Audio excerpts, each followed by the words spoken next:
சென்ற முறை வகுப்பை நடத்திய பிறகு நிறைய நண்பர்கள் என்னை அலைபேசியில் தொடர்பு கொண்டு ஒரு சில விளக்கங்களை கேட்டார்கள். நான் அவர்களுக்கெல்லாம் விளக்கி கொண்டிருந்தேன். அதில் ஒரு முக்கியமான விளக்கம் என்னவென்று சொன்னால், சாட்சி சட்டம் பிரிவு 135 நான் சொன்ன ஆர்டர் ஆஃப் எக்ஸாமினேஷனை பொறுத்தவரையில் நான் 125 மெயின்டெனன்ஸ் வழக்குகளில் அடல்ட்ரி ப்ளீ பண்ணினால் ஒரு மாறுபட்ட தீர்ப்பு இருக்கிறது, ரெப்யூட்டல் எவிடன்ஸ் எடுக்க வேண்டும் என்று சொன்னேன். அதற்கு ஒரு தீர்ப்பு இருக்கிறது என்று நான் அன்று சொன்னேன். அதை சென்னையிலிருந்து ஒரு நண்பர் என்னிடம் அலைபேசியில் அந்த தீர்ப்பை தயவு செய்து சொல்லுங்கள் என்று அடுத்த நாளே என்னிடம் வந்தார். நான் அது எல்லோருக்குமே அதை நினைவுபடுத்த வேண்டும் என்பதற்காக அந்த தீர்ப்பை மீண்டும் ஒருமுறை நான் அன்று தீர்ப்பு பெயர் சொல்லவில்லை, எந்த புத்தகத்தில் வந்திருக்கிறது என்று சொல்லவில்லை. அதனால் இன்று சொல்கிறேன். 1991 மெட்ராஸ் லா ஜேர்னல் பக்கம் 171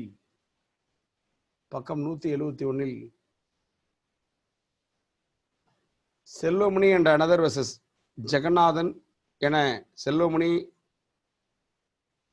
அண்ட் அனதர் வெர்சஸ் ஜெகநாதன் என்ற நீதியரசர் ஜனார்த்தனம் அவர்களால் வழங்கப்பட்ட தீர்ப்பு இது. நீதியரசர் ஜனார்த்தமன் அவர்களால் வழங்கப்பட்ட தீர்ப்பு.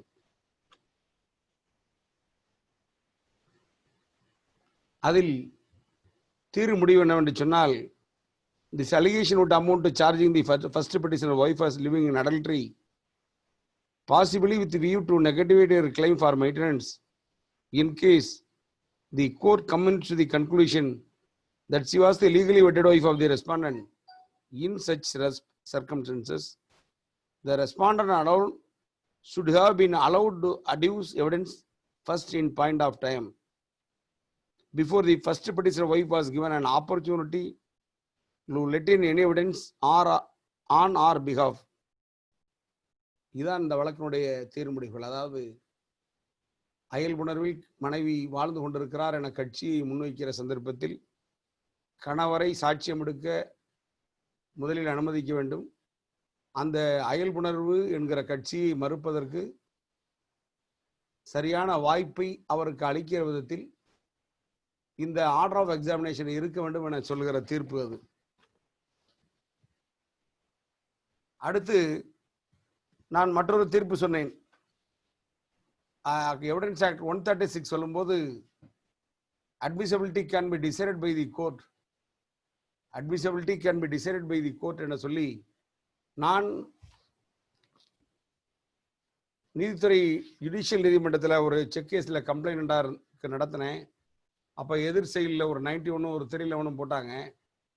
வழக்கில் கேள்விகள் முன்வைக்காத சந்தர்ப்பத்தில், ஆவணங்களை பற்றி எவ்விதமான கட்சியும் எடுக்காத சந்தர்ப்பத்தில் சில ஆவணங்களை வாதி தன்னிடம் இருப்பவற்றை நீதிமன்றத்தில் தாக்கல் செய்ய வேண்டும் என்றும் வாதியினுடைய மனைவி அந்த டிரான்சாக்ஷன் தொடர்பாக விசாரிக்க வேண்டும் என்றும் ஒரு கட்சியை முன்வைத்தார்கள். நான் அது தவறான கட்சி, அதுபோல எந்த விதமான கேள்விகளையும் குறுக்கு விசாரணையில் முன்வைக்கவில்லை. குறுக்கு விசாரணைகள் அது போன்ற கேள்விகளை முன்வைத்து விசாரிக்காத சந்தர்ப்பத்தில் வழக்குக்கு தொடர்பில்லாதவர்களை சாட்சியாக விசாரிப்பதும், வழக்கிற்கு தொடர்பில்லாத ஆவணங்களை சாட்சிகளாக தெரிவிப்பதும் சாட்சி சட்டம் பிரிவு 136க்கு எதிரானது என எதிர்வுரை தாக்கல் செய்தேன். கீழமை நீதிமன்றம் தள்ளுபடி செய்தது. அந்த தள்ளுபடி செய்யப்பட்ட தீர்ப்பை எதிர்த்து சென்னை உயர் நீதிமன்றத்தில் எதிர்தரப்பினர் உத்தரவு பெற்றார்கள். நான் அதை எதிர்த்து சென்னை உச்ச நீதிமன்றம் சென்றேன். உச்ச நீதிமன்றத்தில் எங்களுக்கு ஆதரவாக தீர்ப்பு கிடைத்தது. அதில் கூட ஒரு சரியான ஒரு தீர்முடிவில் ஒரு வழிகாட்டுதல் சொன்னார்கள். இன்டலெக்சுவரி ஆர்டருக்கு ரிவிஷன் கிடையாது என ஒரு அந்த தீர்ப்பில் சொல்லப்பட்டதை நான் சொன்னேன். அந்த தீர்ப்பையும் நிறைய நண்பர்கள் தீர்ப்பு என்னவென்று போனில் வினவினார்கள். அது 2009 ஏசிஆர் 2009 ஏசிஆர் பக்கம் 458 வெளியான 2009 ஏசிஆர் பக்கம் 458 வெளியான சேதுராமன் வெர்சஸ் ராஜமாணிக்கம் என்கிற தீர்ப்பாகும். இந்திய உச்ச நீதிமன்றத்தால் 2009 ஏசிஆர் பக்கம் 458 வெளியான தருண் சட்டர்ஜியும் VS சிறுபுகாரும் இணைந்து வழங்கிய சேதுராமன் வெர்சஸ் ராஜமாணிக்கம் என்கிற தீர்ப்பாகும். அன்றைய தினம் நான் சொல்கிற போது கடந்த முந்தைய வகுப்பில் நாம் சாட்சிய சட்டத்தில் பிரிவு 118 இருந்து துவங்கினோம். 118 துவங்குகிற போது நான் 1952 வந்த Ramesh versus state of Rajasthan என்கிற வழக்கை சொல்லி ஹூமே பை டெஸ்டிஃபை என்கிற போது குழந்தை சாட்சி எடுப்பதற்கு முன்னால் ஒரு பிரியர் டெஸ்ட் எடுக்க வேண்டும், அதற்கு வாயர் டெஸ்ட் என்று பெயர். அந்த 1952 Ramesh versus state of Rajasthan என்கிற வழக்கிற்கு பின்னால் இது சொல்லப்பட்டது என்று சொன்னேன்.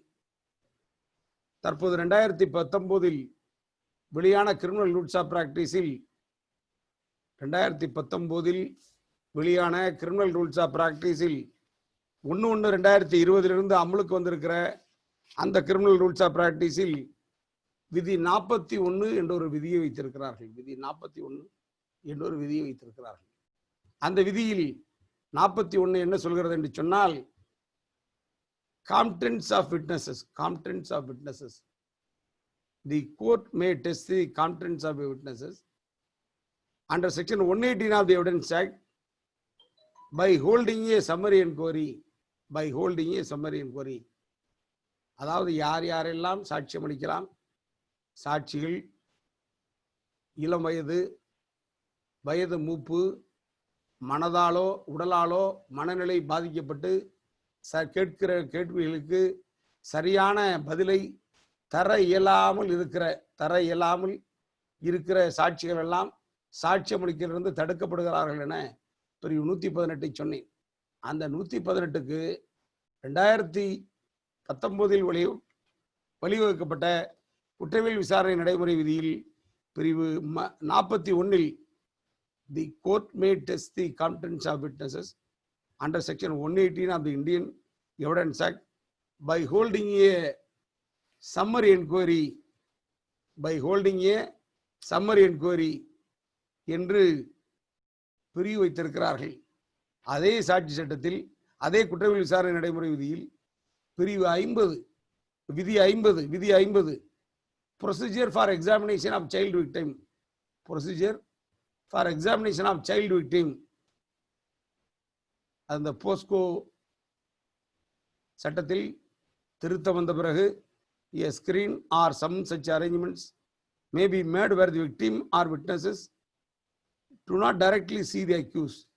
The question put in examination on behalf of the accused, in so far as they relate directly to the incident, should be given in writing to the presiding officer of the court, who may put to them to the victim or witnesses in a language which is clear and it is not embracing the victim of child abuse of rape while giving testimony in the court should be allowed sufficient breaks as and when required.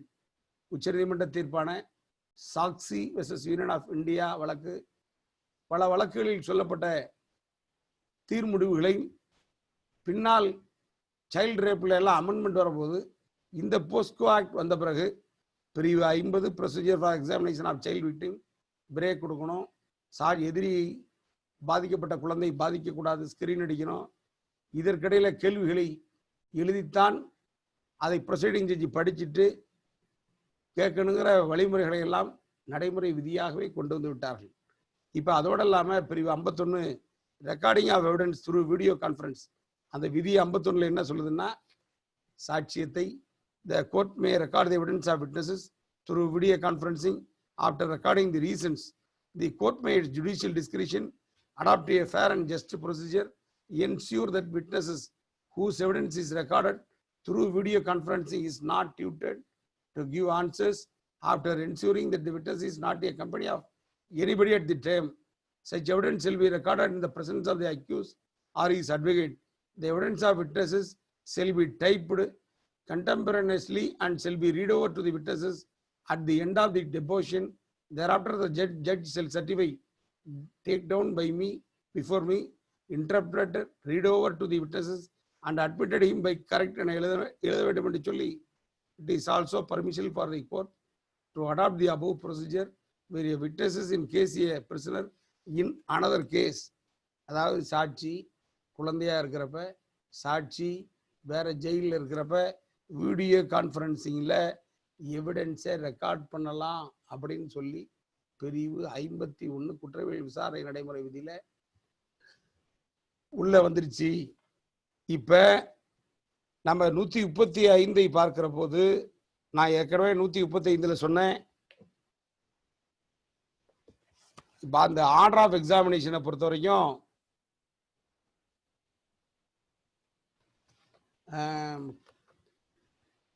சட்டம் என்ன சொல்லுது அப்படின்னா, எந்த வரிசை முறையில் சாட்சிகள் ஆஜர்படுத்தி விசாரிக்கப்பட வேண்டும் என்பது உரிமை வழக்கு மற்றும் முற்ற வழக்கு நடைமுறை தொடர்பாக அவ்வப்போதுள்ள சட்டம் மற்றும் நடைமுறை பழக்கத்திலேனும் அத்தகைய சட்டம் எதுவும் இல்லை என்றால் நீதிமன்றத்தின் யுத்தத்தின்படியும் முறைப்படுத்துதல் வேண்டும்னு நம்ம சொன்னோம். இப்போ இதுக்கு ரிலேட்டட் ப்ரொவிஷன் சொல்லும் போது நான் இன்னைக்கு ரூல்ஸ் ஆஃப் ப்ராக்டிஸை சொல்ல விட்டுட்டேன். இப்போ ரூல்ஸ் ஆஃப் ப்ராக்டிஸில் ரூல் 44 புதுசாக வந்திருக்கிற ரூல்ஸ் ஆஃப் ப்ராக்டிஸில் rule 44 examination of witnesses. The court may, having regard to the circumstances of any particular case, order the examination of any witnesses in camera. அதாவது ஒரு வழக்கினுடைய சூழ்நிலைகளில் நீதிமன்றம் அந்த வழக்கை திறந்த நீதிமன்றத்திலிருந்து குற்றவியல் விசாரணை முறை சட்டம் சொல்கிற பிரிவு 327வது பிரிவிலிருந்து மாற்றி இன் கேமராவில் விசாரிக்கலாம். இது பிரிவு 44. இது எந்த வழக்குகளுக்கும் பொருந்தும். இது சைல்டு விட்னஸ் அப்படின்னு இல்லை, அதில் ஒரே வார்த்தையை போட்டாங்க, circumstances of any particular case. அடுத்தது பாருங்க, allowing the witness to sit or stand. The proceeding officer may require as a witness to sit or stand while recording his testimony. Section 40, Rule 46. அதிலே பாருங்க, the proceeding officer may, as per practicable, provide a seat for the accused in the court during the inquiry or trial as the case may be.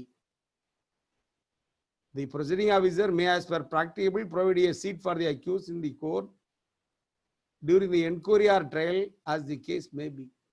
எதிரியானாலும் அவர் அவர் வழக்கு விசாரிக்கப்படும் போது பரிசீலனையிலேயோ விசாரணையிலேயோ அவருக்கு அமர்வதற்கு இடம் தர வேண்டும். இது விதி 46. இது நீதிமன்றத்தினுடைய, அதாவது as per practicable provide a seat for the accused. சில நீதிமன்றங்களில் இப்போ ஓரளவு நம்ம தமிழ்நாட்டில் எல்லா நீதிமன்றங்களுமே அரசு, அதாவது நம்முடைய சென்னை உயர் நீதிமன்றத்தை உத்தரவுக்கிணங்க போதுமான வசதிகளுடன் இருக்கிறது. இப்போ அதில் ஏன் ஒரு வார்த்தையை போட்டாங்கன்னா, ஆஸ் பர் பிராக்டிகபிள். சில இடங்களில் வக்கீல்கள் அமர்வதற்கே சேர் இருக்காது. அது மாதிரியான சூழ்நிலையில் பிராக்டிகபிள்ங்கிற ஒரு வார்த்தையை உள்ள வச்சுட்டாங்க. இப்போ அடுத்தது பார்த்தீங்கன்னா அப்படியே போயிட்டே இருக்கலாம். இப்போ நம்ம நீதிமன்றங்களில் யார் யார் அமர்ந்திருக்கலாம்? இப்போ நான் சொல்றேன் 135வது பிரிவை பொறுத்தவரையில் ஆர்டர் ஆஃப் எக்ஸாமினேஷன்ல இப்போ ஒரு உதாரணம். கோர்ட்ல நீங்க கிரிமினல் கோர்ட்ல ட்ரையல் ஆரம்பிக்கிறீங்க. ஆசா 1 பாதிக்கப்பட்டவர், ஆசா 2, 3 சம்பவத்தை கண்ணுற்ற சாட்சிகள். இப்ப இந்த சம்பவத்தை கண்ணுற்ற சாட்சிகள் ஆசா 1 சாட்சியம் அளிக்கிற போது 2, 3 சாட்சிகள் உள்ளே இருக்கலாமா? 2, 3 சாட்சிகள் உள்ளே அமர்ந்து விசாரணையை பார்க்கலாமா? 1 அப்பீடல் 1 என்ன விசாரிக்கிறோங்கிறத ஐ விட்னஸஸ் பார்க்கலாமா? 1. 2வது, ஆசா 1 விசாரிக்கும் போது அந்த வழக்கினுடைய புலன் விசாரணை அதிகாரியான சம்பந்தப்பட்ட காவல் ஆய்வாளர் உள்ளே அமர்ந்திருக்கலாமா? இதெல்லாம் பிராக்டிஸில் இருக்கிற நம்முடைய கற்றறிந்த வழக்கறிஞர்களுக்கு மிக நன்றாகவும் தெளிவாகவும் தெரியும்.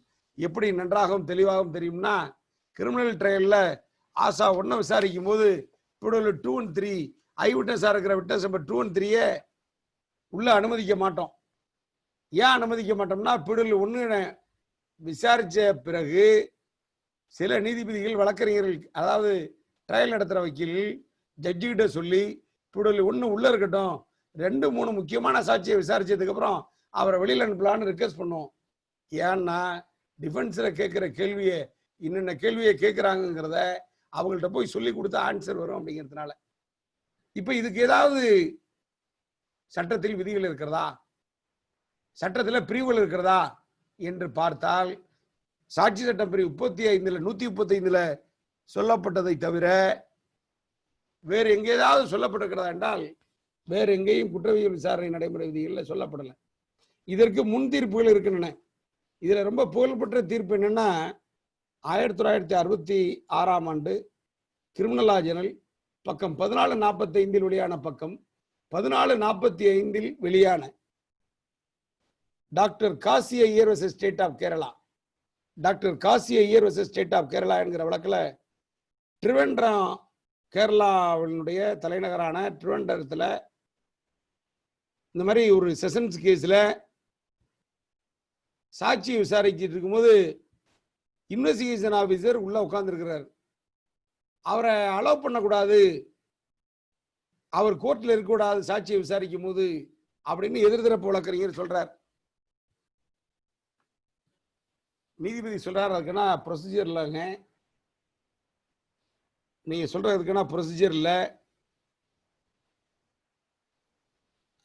அதாவது கண்ணுற்ற சாட்சிகள்லாம் விசாரணை முடிஞ்சிச்சு, நீங்க மற்ற சாட்சியை விசாரிக்கும் போது அவர் இன்வெஸ்டிகேஷன் ஆபீசர் உள்ள இருக்கக்கூடாதுன்னு சொல்றது தப்புன்னு சொல்லி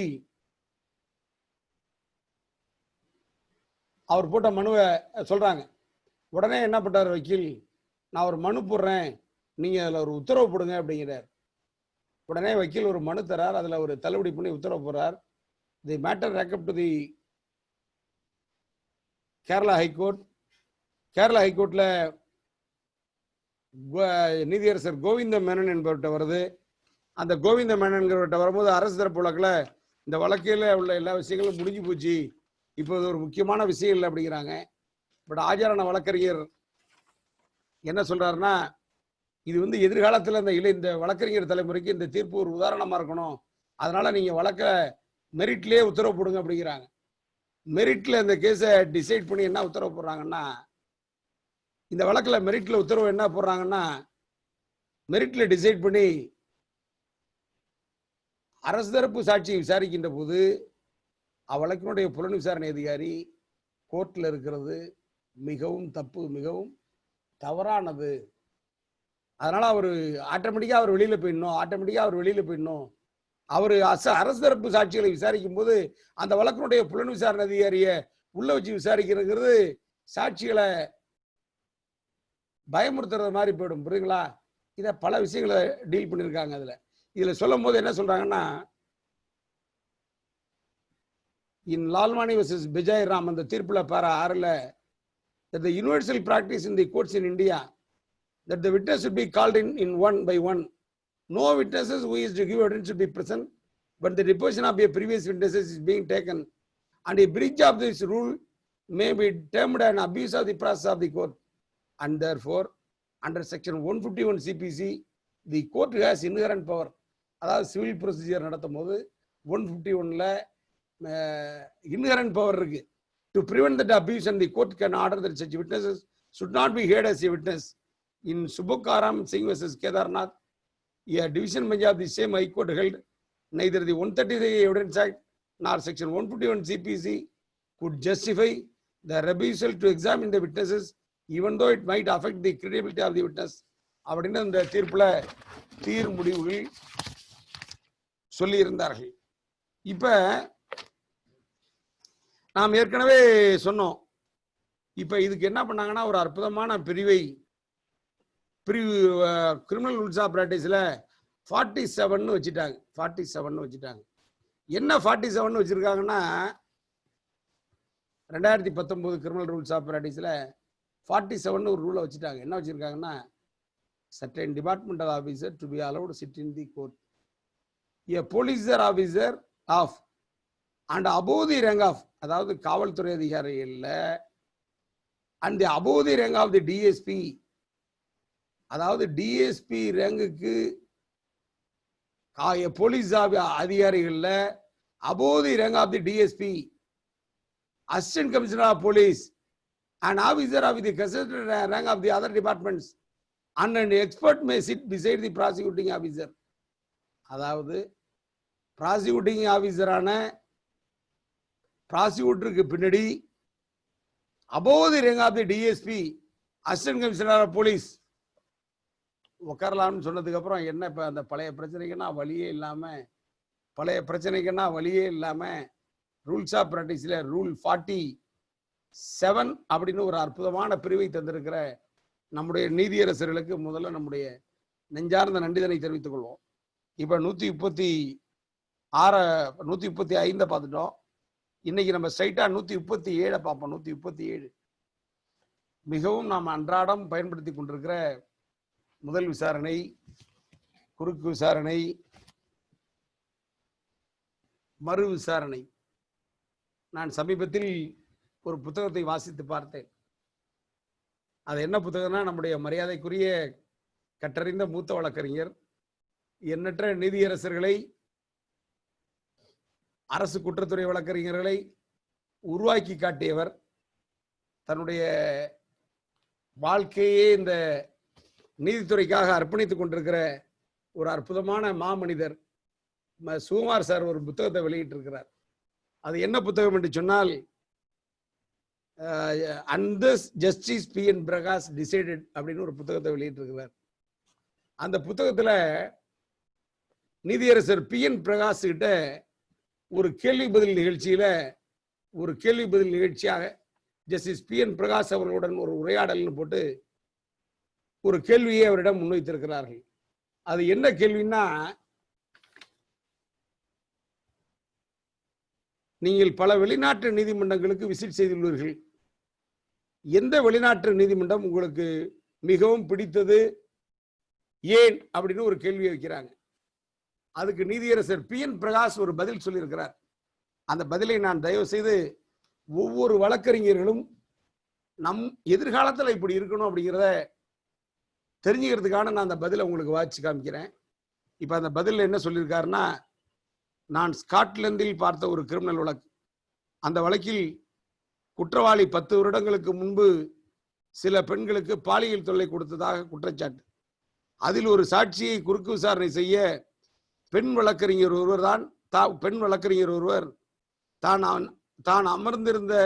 நீதிமன்றத்தில் அமர்ந்திருந்த முன் இருக்கையிலிருந்து சாட்சி கூண்டிலிருந்து டயகோனலாக 15 டிகிரி பின்னால் சென்று தன் கையில் வைத்திருந்த தண்ணீர் குப்பியில் இருந்த தண்ணீரை குடித்துக் கொண்டு அந்த சாட்சியை உற்று நோக்கி ரத்தின சுருக்கமாக கேட்ட 5 கேள்விகள் என் மனக்கண் முன் நிலைத்து நிற்கின்றன. அந்த நீதிமன்றத்தில் நிலவிய சீரியஸ்னஸ் பப்ளிக் கேலரியில் அமர்ந்திருந்த எங்களுக்கே ஒரு மரியாதை கலந்த அச்ச உணர்வையும் சட்டத்தின் மீது மக்களுக்கும் பயத்தை ஏற்படுத்தியது. நீதிபதி, சாட்சி, இருதரப்பு வழக்கறிஞர்கள் மற்றும் எதிரியாகிய அனைவரும் தாம் என்ன செய்கிறோம் என்பதை நன்கு உணர்ந்து செய்யும் முறை. அந்த பெண் வழக்கறிஞர் சாட்சி கூண்டிலிருந்து தூரத்திலிருந்தே கேள்விகளை கேட்டது என்னை யோசிக்க வைத்தது. சாட்சி கூண்டிலிருந்து தூரத்திலிருந்தே கேள்விகளை கேட்டது என்னை யோசிக்க வைத்தது. இந்தியாவிலும் அப்படிப்பட்ட வழக்கறிஞர்கள் வர வேண்டும். சாட்சி கூண்டிலிருந்து விலகி நின்று கேள்வி கேட்பதில் ஒரு கம்பீரம் இருக்கத்தான் செய்கிறது. இது நான் சொல்லல, நீதியரசர் PN பிரகாஷ் சொன்னது. இதை நான் எதுக்கான இந்த வகுப்பை துவங்குவதற்கா உங்கள்கிட்ட சொல்றேன் அப்படின்னு சொன்னா, இப்ப சில பேர் என்ன பண்ணுவாங்கன்னா, இட்ஸ் ஏ மேனரிசம். நேரா போய் இந்த சாட்சி கூண்ல ஒரு மூலையில் இருக்கிற அந்த கைப்பிடியை பிடிச்சுக்கிட்டு சில பேர் கிராஸ் பண்ணுவாங்க. அத நிறைய நீதிபதிகள், எனக்கு தெரிந்த என்னுடைய அனுபவத்தில் 35 ஆண்டு கால அனுபவத்தில் நிறைய நீதிபதிகள் அதை விரும்புவதில்லை. நாம சும்மாவே அந்த சாட்சியை கிட்ட போய் பொட்டிக்கிட்டு ஒரு கை வச்சுக்கிட்டு ஒரு குரலை உயர்த்தி கேட்டாலுமே என்ன பண்ணுவாங்க, நீங்க சாட்சியை மிரட்டுகிறீர்களா, சாட்சியை நீங்கள் மிரட்டுகிறீர்களா, குரலை உயர்த்தி நீதிமன்றங்களில் குரலை உயர்த்தி பேசினாலே குற்றம் அப்படின்னு சென்னை உயர் நீதிமன்றத்தில் ஒரு வழக்கில் முடிவானது. நீதிமன்றங்கள்ல குரலை கூட நாம் பார்த்துதான் பயன்படுத்த வேண்டியிருக்கிறது. இப்ப நீங்க சாட்சிக்கு பக்கத்துல போய் நின்றுட்டு இதை யாருமே விரும்புறதில்லை. அதனால நான் என்ன சொல்றேன்னா, நிறைய வழக்குகள் நான் தீர்ப்புகளில் படித்திருக்கிறேன். நிறைய வழக்கறிஞர்களை நீதிமன்றங்கள், உச்ச நீதிமன்றங்கள், உயர் நீதிமன்றங்கள் பாராட்டுகிற போது அந்த வழக்கறிஞர் சாட்சி கிட்டேயே போய் நின்று கிராஸ் பண்ண மாட்டார், சாட்சி கெட்டி நின்றுட்டு கிராஸ் பண்ணுவார் அப்படிங்கிறாங்க. அதனால நான் இளம் வழக்கறிஞர் தலைமுறையிற்கு இந்த வகுப்பின் வாயிலாக ஒரு மிகப்பெரிய விண்ணப்பத்தை வைக்கிறேன். எதிர்காலத்தில் இந்த சாட்சியை போய் பொட்டியை பிடிச்சிக்கிறது, சாட்சிக்கு பக்கத்துல போய் நின்றுட்டு சாட்சியிட்ட கேள்வி கேட்கிறது, இதையெல்லாம் தவிர்த்து பிராக்டிஸுக்கு வரணும். அப்பதான் கோர்ட்டினுடைய ஆரோக்கிய சூழ்நிலை நன்றாக இருக்கும்.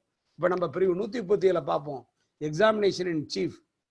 The examination of a witness by the party who calls him shall be called his examination in chief, cross examination. The examination of a witness by the adverse party shall be called his cross examination. யார் வந்து the examination of a witness by the adverse party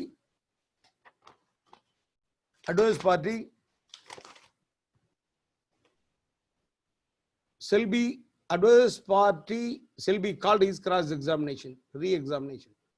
The examination of a witness is subsequent to the cross examination party by who called him shall be called his re-examination. இதை நான் திருப்பி சொல்லிட்டு இருக்க வேண்டியதில்லை. முதல் விசாரணை, குறுக்கு விசாரணை, மறு விசாரணை, இது அனைவருக்கும் தெரிந்ததே.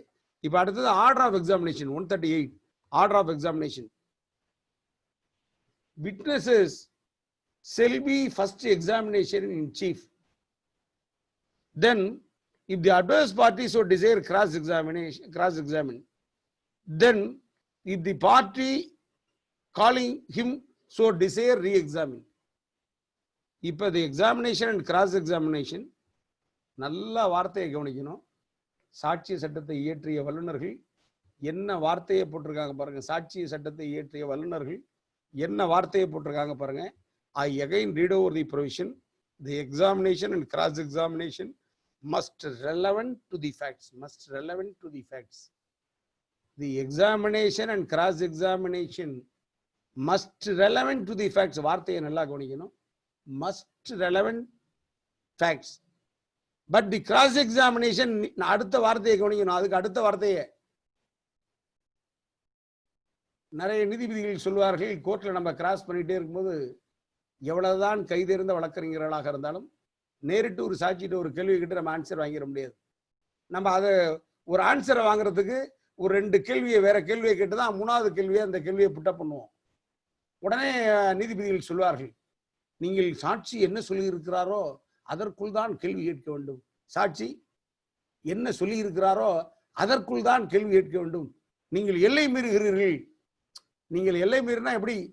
ஸ்கேன்லெஸ் கொஸ்டின் சொல்ல மாட்டாங்க. நீங்க வந்து அதை தவிர வேற எங்கே போய் கேட்குறீங்க, இது ரெலவென்ட் ஃபேக்ட் இல்லம்மாங்க. அது போன்ற நீதிபதிகளுக்கெல்லாம் நீங்கள் படித்து காட்ட வேண்டும் என்பதற்காகவே நான் அடுத்த வரியை படிக்கிறேன். அடுத்தது என்ன வரியில போட்டிருக்கு பாருங்க. But the cross examination need not be confined to the facts. Which the witness testified on his examination in chief. நல்ல வார்த்தையை கவனிக்கணும். The examination and cross examination must relevant facts. மறுக்கல. Section 5, 6, 7, 8, 5, 6 ஒன்றிய செயல்கள், 7, 8 conduct, 9 identification. இப்படியே சாட்சி சட்டத்தில் இளம் வழக்கறிஞர்கள் தரவாகணும்னு சொன்னா சாட்சி சட்டத்தினுடைய ஆரம்ப பிரிவுகளான 1 முதல் அப்படியே மனப்பாடமா வச்சுக்கணும். ஃபேக்ட்னா என்ன, ரெலவென்ட் ஃபேக்ட்னா என்ன, இதெல்லாம் போட்டு ரொம்ப இது பண்ணிக்க வேண்டியதில்லை. நான் ஒரு சிம்பிளா சொல்ற பாருங்க. ஃபேக்ட்னா என்ன? ஒருவன் மது அருந்திருக்கிறான். இது ஃபேக்ட், இது சங்கதி. இப்ப ரெலவென்ட் ஃபேக்ட்னா என்ன? அந்த மதுவின் காரணமாக அவன் உளறுகிறான், அவனுடைய நடை தள்ளாடுகிறது. அவனுடைய கண்மணி பாப்பா விருந்திருக்கிறது, அவனுடைய உடலில் ஆல்கஹால் அளவு உள்ளுறுப்புகளில் இருக்கிறது.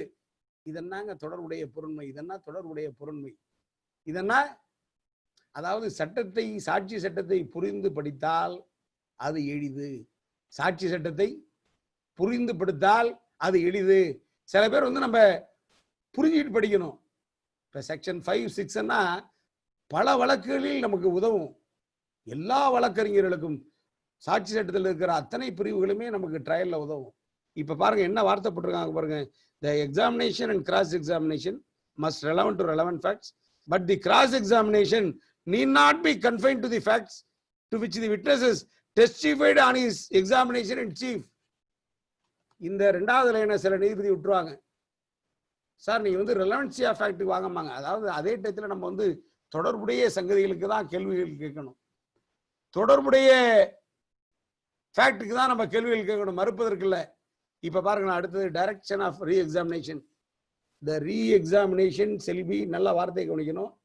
த reexamination shall be directed to the explanation of matters. Direction to the explanation of matter referred to cross examination. நல்லா கவனிக்கணும். The re-examination shall be directed to the explanation of the matters referred in cross examination. குறுக்கு விசாரணையில் சொல்லப்பட்டுள்ள சில விஷயங்களுக்கு விளக்கம் தரணும்னு சொன்னா, கிராஸ்ல after completion of the cross நீங்க you are entitled to ask in re. But அது என்ன விளக்கங்கிறத நீங்க சொல்லி கோர்ட்டை திருப்தியுற செய்தால், குறுக்கு விசாரணையில உங்க சாட்சி சொன்ன பதில்ல எந்த பதில் உங்களுக்கு பதிலுக்கு விளக்கம் தேவைன்னு சொன்னீங்கன்னா, அந்த பதிலுக்கு நான் விளக்கம் சொன்னாதான் என் விளக்கலான்னு சொல்லி நீதிமன்றத்தை நீங்க திருப்தியுற செய்தால், the re-examination shall be directed to the explanation of matters referred in cross examination. அடுத்தது, and if new matters is, அவர் புதிய சங்கதிகள், அதாவது கிராஸ்ல ஒரு புதிய சங்கதிகளை சொல்றான். அதுக்கு அதாவது குறுக்கு விசாரணையில் சொன்ன விளக்கத்திற்கு புதிய கேள்விகள் கேட்கலாம், கேட்கலாம். குறுக்கு விசாரணையில் புதிய சங்கதிகளை தெரிவித்தால் அதுக்கு நீங்க ரீஎக்ஸாமினேஷன் கேட்கலாம். Permission of the court introduced in re-examination, the adverse party may further cross examine. அது எப்படி கேட்கலாம்னா, நீதிமன்றம் அனுமதித்தால் தான் கேட்கலாம். நீதிமன்றம் அனுமதித்தால் தான் கேட்கலாம். இப்ப நீதிமன்றம் அனுமதிக்கலைன்னா நீங்க கேட்க முடியுமா? ரீஎக்ஸாமினேஷன்ல கேட்க முடியுமானா கேட்க முடியாது. You got no right.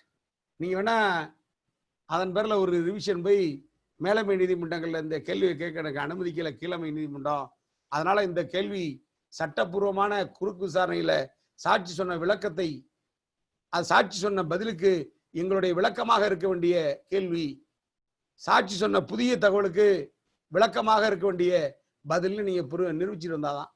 இப்ப நான் ஒரே ஒரு கேள்வி கேட்கிறேன். இப்போ ஒரு ப்ராப்பர்ட்டி அஃபென்ஸ், அந்த ப்ராப்பர்ட்டி அஃபென்ஸ்ல அரசு தரப்புல, அதாவது ராபரி டெக்காய்டின்னு வச்சுங்க, ராபரி டெக்காய்டி இது போன்ற வழக்குல இந்த ப்ராப்பர்ட்டி அஃபென்ஸ்ல கோர்ட்ல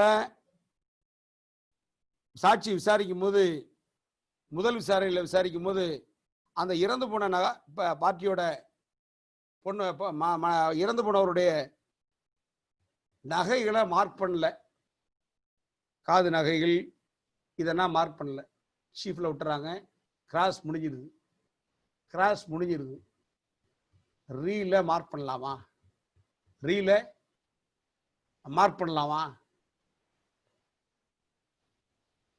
நான் நம்முடைய சக தோழருடையக்காக சொல்றேன்.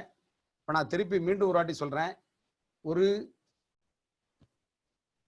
கொள்ளை வழக்குல பாதிக்கப்பட்ட பெண்ணுடைய நகைகள் கண்ணுற்ற சாட்சி மூலியமா கோர்ட்ல அந்த கொள்ளை நடந்த பெண் அணிந்திருந்த நகை இதுதான் அப்படின்னு சொல்லி சான்று பொருளா மார்க் பண்ணணும். சான்று பொருளா மார்க் பண்ணாதான் மகஜரன் கன்ஃபெஷன் விட்னஸ்ல காமிச்சு, அந்த மகஜரன் கன்ஃபெஷன் விட்னஸ் இந்த பொருள் தான் எதிரிட்டு இருந்து கைப்பற்றப்பட்டதுன்னு சொல்லலாம். அப்பதான் லிங்கிங் எவிடன்ஸ் கிடைக்கும்.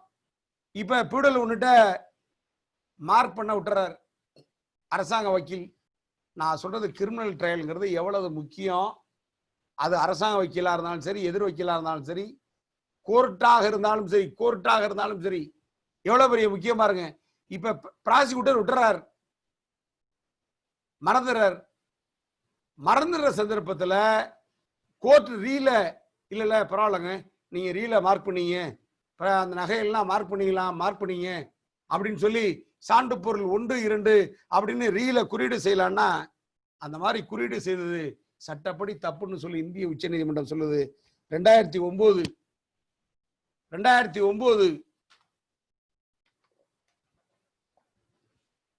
கிரிமினல் லா ஜேர்னல் பக்கம் 4454 பண்ணையார் வெர்சஸ்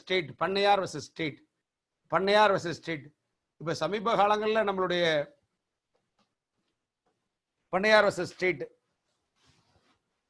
இதுல இந்திய உச்ச நீதிமன்றம் 2009 கிரிமினல் லா ஜேர்னல் பக்கம் 4454. நான் ஒவ்வொரு சீஃபுக்கு சொல்ல போறேன், கிராஸுக்கு சொல்ல போறேன், ரீக்கு நிறைய தீர்ப்புகள் சொல்ல போறேன், கிராஸ் எப்படி பண்ணணும்னு சொல்லி தரப்போறேன், சீஃப் எப்படி எடுக்கணும்னு சொல்லி தரப்போறேன். நான் இதை எதுக்குன்னா ஆரம்பத்திலேயே உங்களுக்கு வந்து நீதிமன்றங்கள், குற்றவியல் நீதிமன்றங்கள்ல குற்றவியல் விசாரணை நடைமுறை நடக்கிற போது மார்க்கிங் ஆஃப் டாக்குமெண்ட்டும் மார்க்கிங் ஆஃப் ப்ராப்பர்ட்டியும் அக்யூஸ் ஐடென்டிஃபை பண்றதும் அக்யூஸ் ட்ரையல்ல ஃபிக்ஸ் பண்றதும் it's a bounded duty of the prosecutor at the time of taking evidence. இப்ப பாருங்களேன், 2009 கிரிமினல் லா ஜர்னல் பக்கம் 44-54 சென்னையிலேருந்து போன அந்த தீர்ப்புல Pannaiyar versus state of Tamil Nadu by inspector of police, Pannaiyar versus state of Tamil Nadu by inspector of police, murder and robbery, circumstance evidence, appellant accused who knew deceased allegedly murdered her and committed robbery of her gold ornaments, witnesses who had seen accused following deceased and also knew about violent death of deceased kept quiet about incident, delay in recording his statement அப்படினா சொல்லிட்டு section 137 re-examination of witnesses, purpose is only to get clarification. நல்லா கவனிக்கணும், purpose is only to get clarification of some doubts created in cross examination. One cannot supplementary examination in chief by way of re-examination. Totally a new facts cannot be introduced which have no concern with the cross examination. Totally a new facts cannot be introduced which have no concern with the cross examination சொல்லி அந்த சான்று பொருள்கள் mark பண்ணதே தப்பு அப்படின்னு சொல்லி முடிவாயிடுது. சான்று பொருள்கள் மார்க் பண்ணதே தப்புன்னு சொல்லி முடிவாயிடுது. இந்த பாருங்களேன்,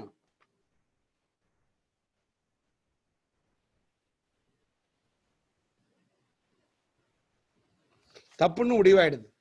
இப்ப நான் அதை எதற்கான்னு சொல்றேன்னா, கிரிமினல் ட்ரையல்ல சாட்சிகளுடைய விசாரணை எவ்வளவு முக்கியம், ஏபிபியினுடைய பங்கு என்ன அப்படிங்கிறது எவ்வளவு முக்கியம். இதனால அப்படியே ஒன்னொன்னா உங்களுக்கு சொல்லி கொடுத்துட்டு வரேன். கொஞ்சம் தயவு செய்து எல்லா வழக்கறிஞர்களும் நான் வந்து இந்த வகுப்பை நான் மூத்த வழக்கறிஞர்களுக்காக நடத்தல, இளம் வழக்கறிஞர்கள் இந்த விசாரணை என்பதை புரிந்து கொள்ள வேண்டும் என்பதற்காக நடத்துறேன். அதனால கொஞ்சம் கால அவகாசம்னாலும் கொஞ்சம் மன்னிக்கணுமான்னு கேட்டுக்கிறேன் எல்லாரும். இப்ப முதல் விசாரணையை பார்ப்போம். முதல் விசாரணை என்ன சொல்லுது? முதல் விசாரணை இப்ப நம்ம அப்படியே ஆரம்பத்திலேயே பார்த்தோம், ஆர்டர் ஆஃப் எக்ஸாமினேஷன் பார்த்தோம். அடுத்தது 139 பத்திரம் ஒன்றை தாக்கல் செய்யுமாறு கோரப்பட்டுள்ளவரின் குறுக்கு விசாரணை. அடுத்தது சீஃப்னா என்னன்னு நம்ம பார்க்கிறோம். சீஃப்னா என்னன்னு நம்ம பார்க்கிறோம். இப்போ வந்து சீஃப்ல முதல்ல என்ன சொல்றாங்கன்னா 137ல the examination of a witnesses by the party who calls him shall be called examination in chief னு சொல்றாங்க. இப்ப லீடிங் ஃபர்ஸ்ட் சீஃப்னு நம்ம தெரிஞ்சுக்கணும்னே ஆரம்பமே நம்ம லீடிங் கொஸ்டின் என்னன்னு தெரிஞ்சுக்கணும். லீடிங் கொஸ்டின் என்னன்னா ரொம்ப ஒன்றும் போட்டு குழப்பி வேண்டியதில்லை. கேள்வியிலேயே விடை பொதிந்திருக்கிற வினாதான் விடை பொதி வினா. கேள்வியிலேயே விடை இருக்கிற வினாதான் விடை பொதி வினா. நான் என்னுடைய தமிழ்ல நான் பழகுகிற தமிழ்ல விடை பொதிந்திருக்கிற வினாவை விடை பொதி வினா என்போம். இப்ப உதாரணத்துக்கு என்னன்னா, நீங்கள் தான் சாமிநாதன், நீங்கள் வக்கீல் தொழில் செய்கிறீர்களா? சாமிநாதன், நீங்கள் வக்கீல் தொழில் செய்கிறீர்களா? இப்ப சாமிநாதன் என்ன தொழில் செய்கிறீர்கள் என்றால் கேள்வி. சாமிநாதன் வக்கீல் தொழில் செய்கிறீர்களா? இப்ப கேள்வியிலேயே விடை பொதிந்திருக்கிறது. கேள்வியிலேயே விடை பொதிந்திருக்கிறது. இது விடைபொதி வினா. இப்ப இது விடைபொதி வினானா என்னன்னு சாட்சி சட்டம் பிரிவு 141 கூறுகிறது. என்ன கூறுகிறதுனா, any question suggesting the answer which the person putting it wishes or expects to receive is called as leading question. இதை ஒன்றும் பெரிய லெவலில் நம்ம அழட்டிக்க வேண்டியதில்லை. எனக்கு தெரிந்த தமிழில் விடை பொதிந்திருக்கிற வினாவை நாம் விடை பொதி வினா என்போம். விடை பொதிந்திருக்கிற வினாவை நாம் விடை பொதி வினா என்போம். இப்ப பாருங்களேன், இந்த விடைமொழி வினா எப்ப கேட்கலாம்? சாட்சி சட்டம் பிரிவு 142 எப்ப கேட்க கூடாது? சாட்சி சட்டம் பிரிவு 142 when they must not be asked. when they must not be asked. இப்ப நான் படிக்கிற பாருங்க, leading question must not if objected by the adverse party be asked in an examination in chief. அதல்ல முதல் விசாரணையில எதிர்தரப்பினர் ஆட்சேபிக்கிற சந்தர்ப்பங்களில் லீடிங் கொஸ்டின் கேட்கக்கூடாது. Or in a re examination, மறு விசாரணையில் லீடிங் கொஸ்டின் கேட்கக்கூடாது. Except with the permission of the court. நல்ல வார்த்தை கவனிக்கணும். Except with the permission of the court except the permission of the court. இப்போ நான் படிக்கிறேன் பாருங்க, 142வது பிரிவை நான் ஆங்கிலத்தில் படித்து விட்டேன். இப்போ 142வது பிரிவை திருப்பி ஒரு முறை படிக்கிறேன். விடைபதி வினாக்கள் எதிர்தரப்பினரால் ஆட்சேபிக்கப்படுமானால் முதல் விசாரணையிலோ, எதிர்தரப்பினரால் ஆட்சேபிக்கப்படுமானால் கேட்கப்படுதல் கூடாது முதல் விசாரணையிலோ அல்லது மறு விசாரணையிலோ நீதிமன்றத்தின் அனுமதியுடன் இல்லாமல் கேட்கப்படுதல் ஆகாது. இப்ப எப்ப கேட்கலாம்? இப்ப எப்ப சீஃப்ல லீடிங் கொஸ்டின் கேட்கலாம்? 142ல 2வது பார்ட்ல அதுக்கு விடை வச்சிருக்காங்க. 142ல 2வது பார்ட்ல விடை வச்சிருக்காங்க பாருங்க. the court shall permit leading question as a matters. அதாவது எப்ப நீதிமன்றம் அனுமதிக்கலாம்? எல்லா லீடிங் கொஸ்டின்லையும் சீஃப்ல நீதிமன்றம் அனுமதிச்சிடலாமா? இல்லை. அதுக்கு விடை சட்டத்துல 142ல 2வது பார்ட்ல வைக்கிறாங்க. the court shall permit leading question as matters which are introductory are undisputed or which have its opinion been already sufficiently proved. The court shall permit leading question. The court shall permit leading question as matters which are introductory or undisputed or which its opinion already sufficiently proved.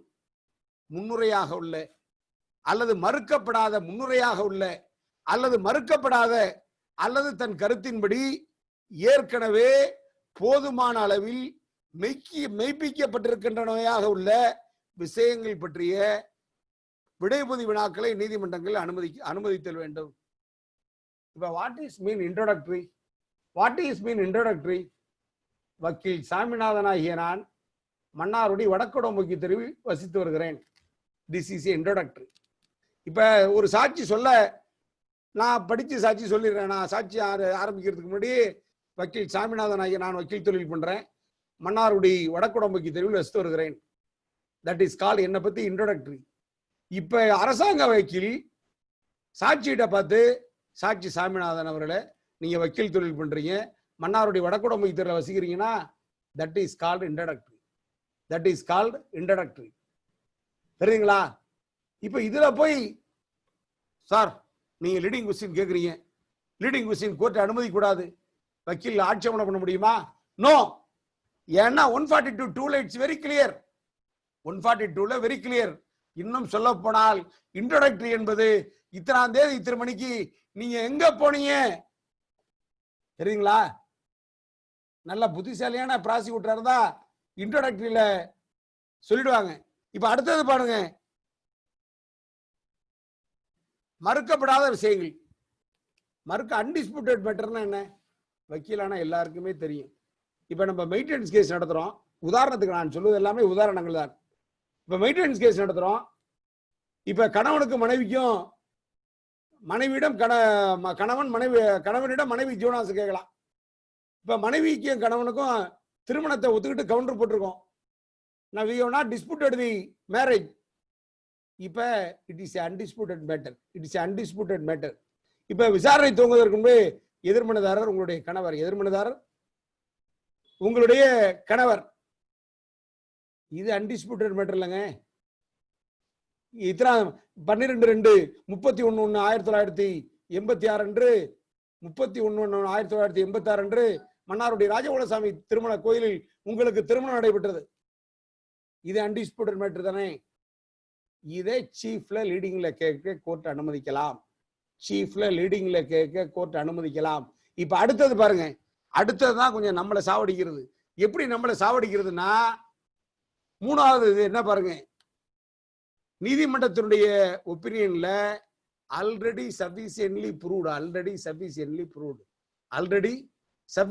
Proved ஒரு fact வந்து ஏற்கனவே 2-3 சாட்சியை போட்டு விசாரிச்சு நிரூபிக்கப்பட்டதாக நீதிமன்றம் கருதுமானால், அதே இன்னொரு சாட்சியை போட்டு விசாரிக்கும் போது ஏற்கனவே புருவான மேட்டர் தான் அது.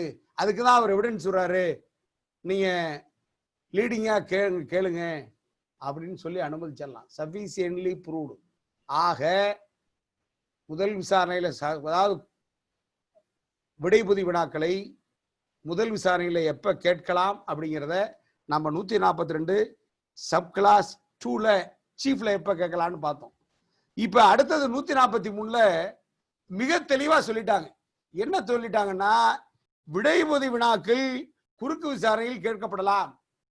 அதாவது லீடிங் கொஸ்டின் குறுக்கு விசாரணையில கேட்கலாம். அதுக்கு ஒன்றும் பார் கிடையாது. குறுக்கு விசாரணையில கேட்கலாம், அதுக்கு ஒன்றும் பார் கிடையாது.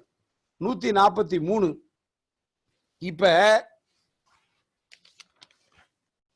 இப்ப நம்ம இத பார்க்கறதுக்கு முன்னாடி 140 பிரிவு 140 witness to character witnesses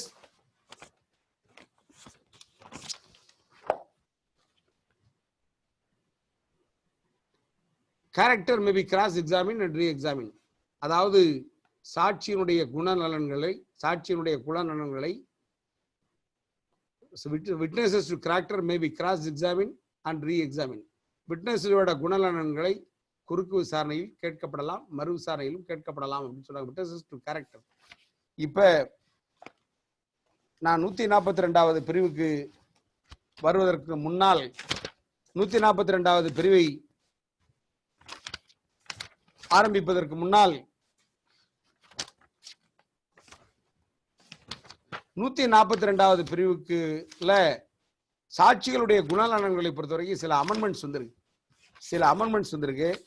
அந்த அமெண்ட்மெண்ட்ஸை உங்களுக்கு வாட்சி காமிக்கிறேன். அந்த அமெண்ட்மெண்ட்ஸ் என்னன்னா 53A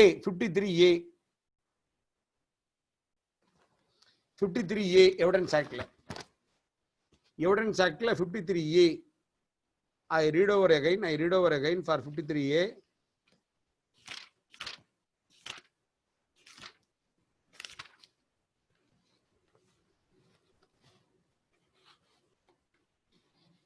இப்ப குறுக்கு விசாரணை பண்ணுகிற வழக்கறிஞர்களுக்கு எல்லாருக்குமே புரிஞ்சுக்கிறதுக்கான நான் அந்த பிரிவெல்லாம் வாசிச்சு காமிக்கிறேன்.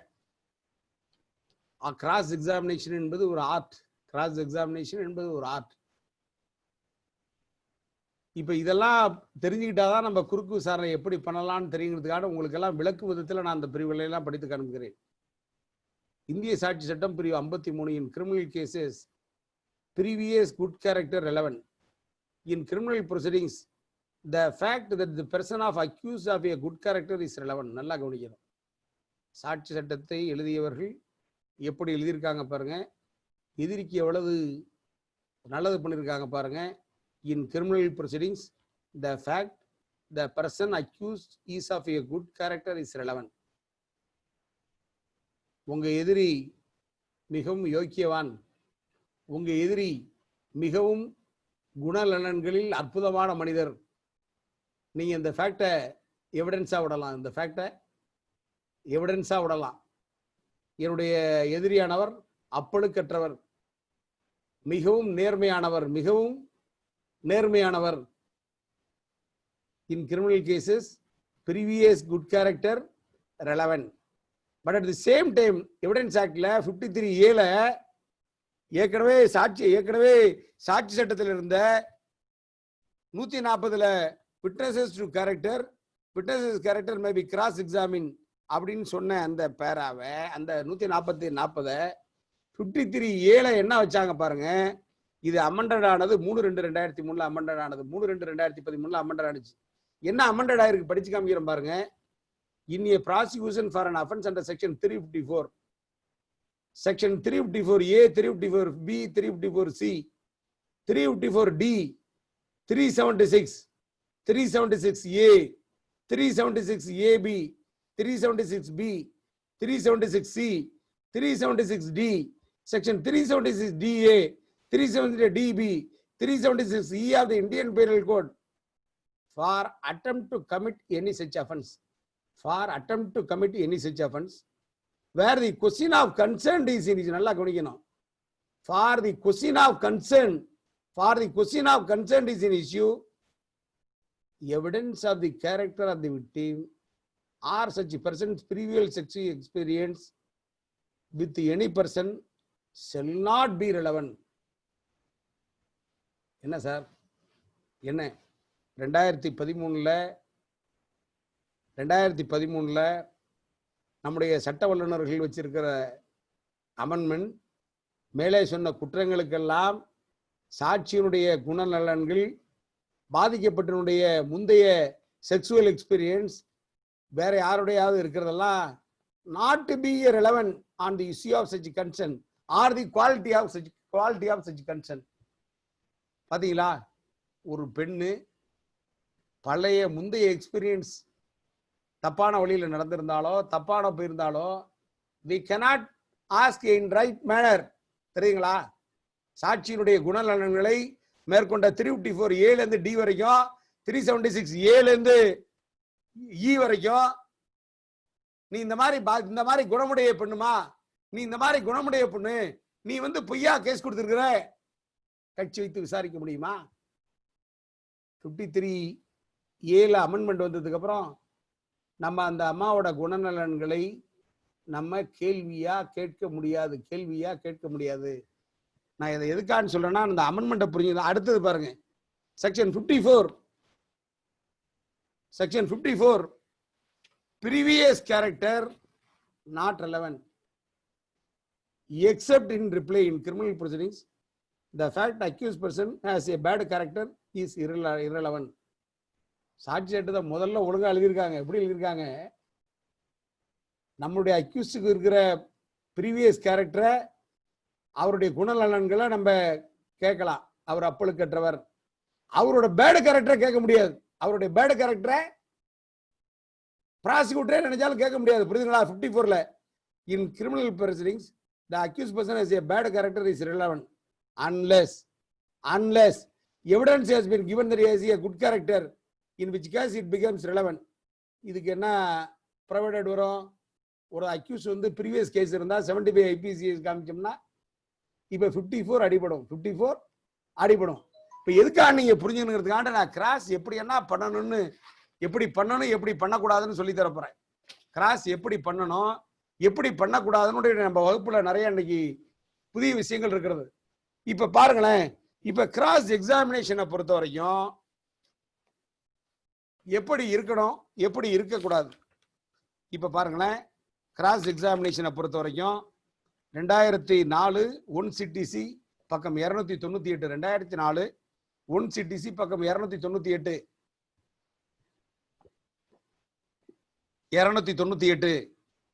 இது சென்னை உயர்நீதிமன்ற தீர்ப்பு. Madurai Ganesan versus state of Tamil Nadu. இந்த தீர்ப்புல சொன்னாங்க, cross is a powerful weapon available for the accused under the trial. குறுக்கு விசாரணை என்பது சாட்சியினுடைய விசாரணை முறையிலே எதிரிடம் இருக்கிற ஆயுதம், பவர்ஃபுல் வெப்பன்.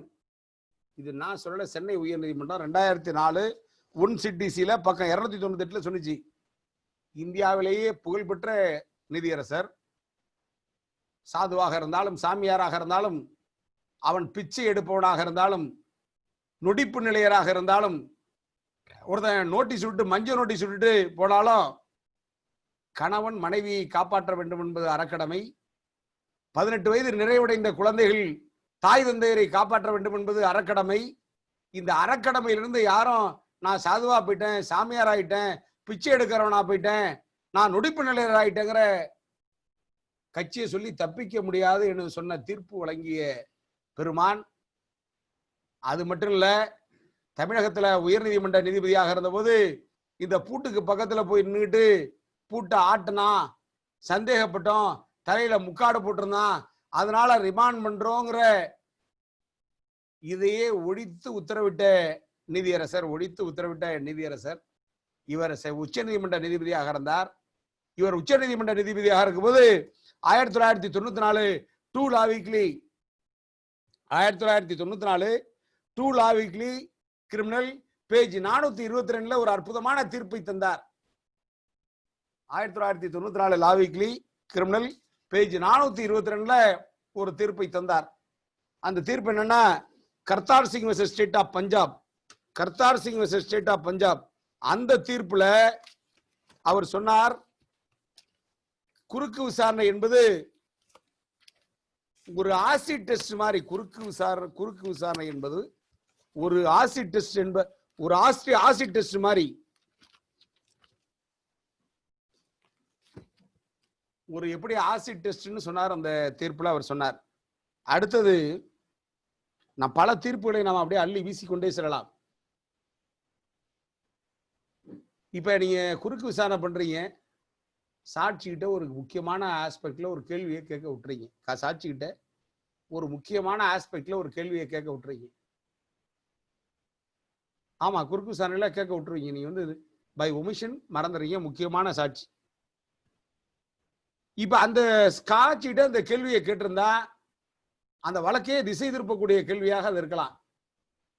நீங்க இப்ப அந்த பாயிண்ட்ல மேல அப்பலட் கோர்ட்ல ஆர்கியூ பண்ண முடியுமான்னா, சாட்சிகிட்ட ஒரு கேள்வியை மேஜிஸ்ட்ரேட் கோர்ட்டா இருந்தாலும் அது செஷன்ஸ் கோர்ட்டா இருந்தாலும் சரி, ட்ரையல்ல நீங்க ஒரு கேள்வியை கேட்க விட்டுட்டீங்கன்னா அந்த ஆஸ்பெக்ட்ல நீங்க மேல் கோர்ட்ல வாதிடலாம் அப்படின்னு வாதிடலாமான்னு சொன்னா நீங்க வாய்ப்பை இழந்து விடுகிறீர்கள். இதை நான் சொல்லல. 2014 3 SEC கிரிமினல் 2014 3 SEC கிரிமினல் பக்கம் 107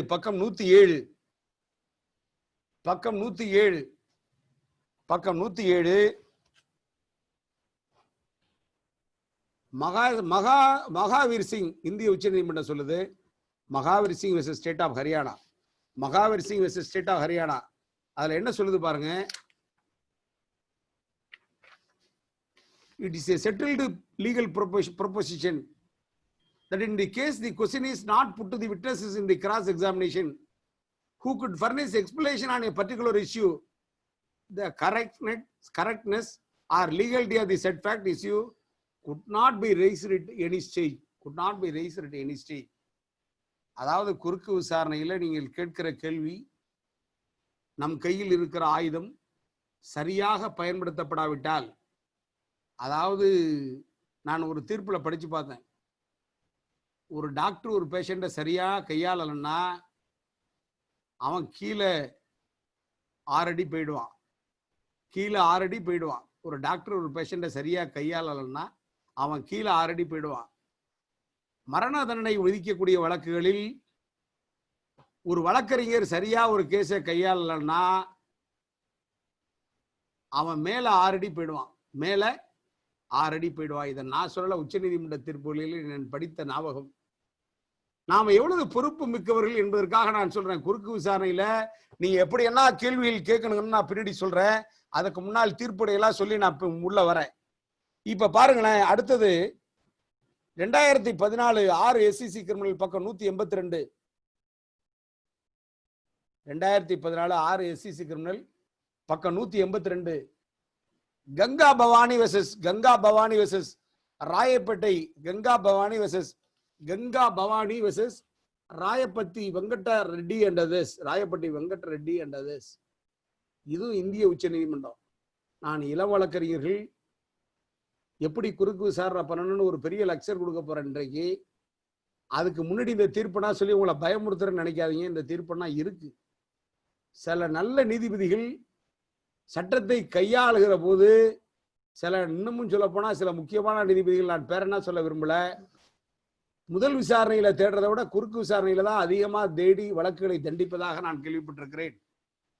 நீ முதல் விசாரணையில தேடாத தன்னிடம் இருக்கிற உதவியாளர்களிடம் சொல்லும் போது குறுக்கு விசாரணை எடுத்து படின்னு சொல்லி உட்கார்ந்து கேட்கக்கூடிய நீதிபதிகள் இருக்கிறார்கள். குறுக்கு விசாரணையில என்னென்ன எல்லாம் அரசு தரப்பில் விட்டிருக்கிறார்களோ அதையெல்லாம் கேட்டு வாங்கி இருக்கிற வழக்குகள் நிறைய இருக்கின்றன. நான் பின்னாடி இந்த வழக்கன்னா தீர்ப்போட உங்களுக்கு உதாரணமா சொல்றேன். இப்ப 2014 6 SEC கிரிமினல் பக்கம் 182 வெளியான இந்த வழக்கினுடைய தீர்ப்பை அப்படியே படிச்சு காமிக்கிறேன் பாருங்க. நான் cross examination of a witnesses on a particular issue. Non-cross examination of a witnesses on a particular issue. Defense cannot rely on nor can court base its binding on a particular fact on issue which witness has not made any statement in his examination in chief and defense has not cross-examined him on such aspect of the matter. Not a single question had been put to the eyewitnesses in this respect, and therefore there is nothing on record to show that their visibility was impaired due to the emanating of smoke, and the said finding regarded by the High Court could be simply termed as illogical. The witness deposed that A3, A5 also hurled the bombs which had fallen in close vicinity of the body of R. Though they did not hit him, it was specifically mentioned the bombs hurled by A1 and A2 had hit him. Therefore, it is clear no discrepancy in the testimony of the eyewitnesses with respect to overfalls of the accused. அதாவது பாம்பை தூக்கி வீசும்போது பாம்பில் இருந்து வெடிக்கும் போது எழுகின்ற புகையில் நீங்கள் சம்பவத்தை பார்த்திருக்க முடியாது அப்படின்னு ஒரு கேள்வியே சாட்சிகள்கிட்ட கேள்வி வச்சு கேட்கல. அதனால அதை மேல்கோர்ட்ல ரைஸ் பண்ண முடியல சார். அதை மேல்கோர்ட்ல ரைஸ் பண்ண முடியல. இப்ப நான் அதை எதுக்கான்னு சொல்றேன்னா, நான் சொல்கிற வழக்குகள் எல்லாம் அரசு குற்றத்துறை வழக்கறிஞராக இருந்தா யாரும் எல்லாம் ரொம்ப அவசியமா குறிச்சுக்கலாம். ஏன்னா நான் சொல்லுகிற தீர்ப்புகள் எல்லாம் இப்போதைக்கு சொல்லிட்டு வர தீர்ப்புகள் எல்லாம் இப்ப பாருங்க 2007 ஏசிஆர் பக்கம் 997 ஜேஸ் அசீஸ் சிங் அண்ட் ஸ்டேட்.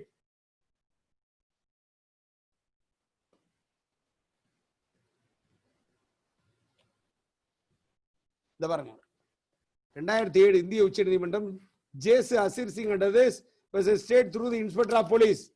இதுல என்ன சொல்றாங்கன்னா, question put in cross examination relevancy of such question to correct action probably prosecution version, though question put in cross examination are not always determined finding an accused guilty, they are certainly relevant. தெரியுங்களா?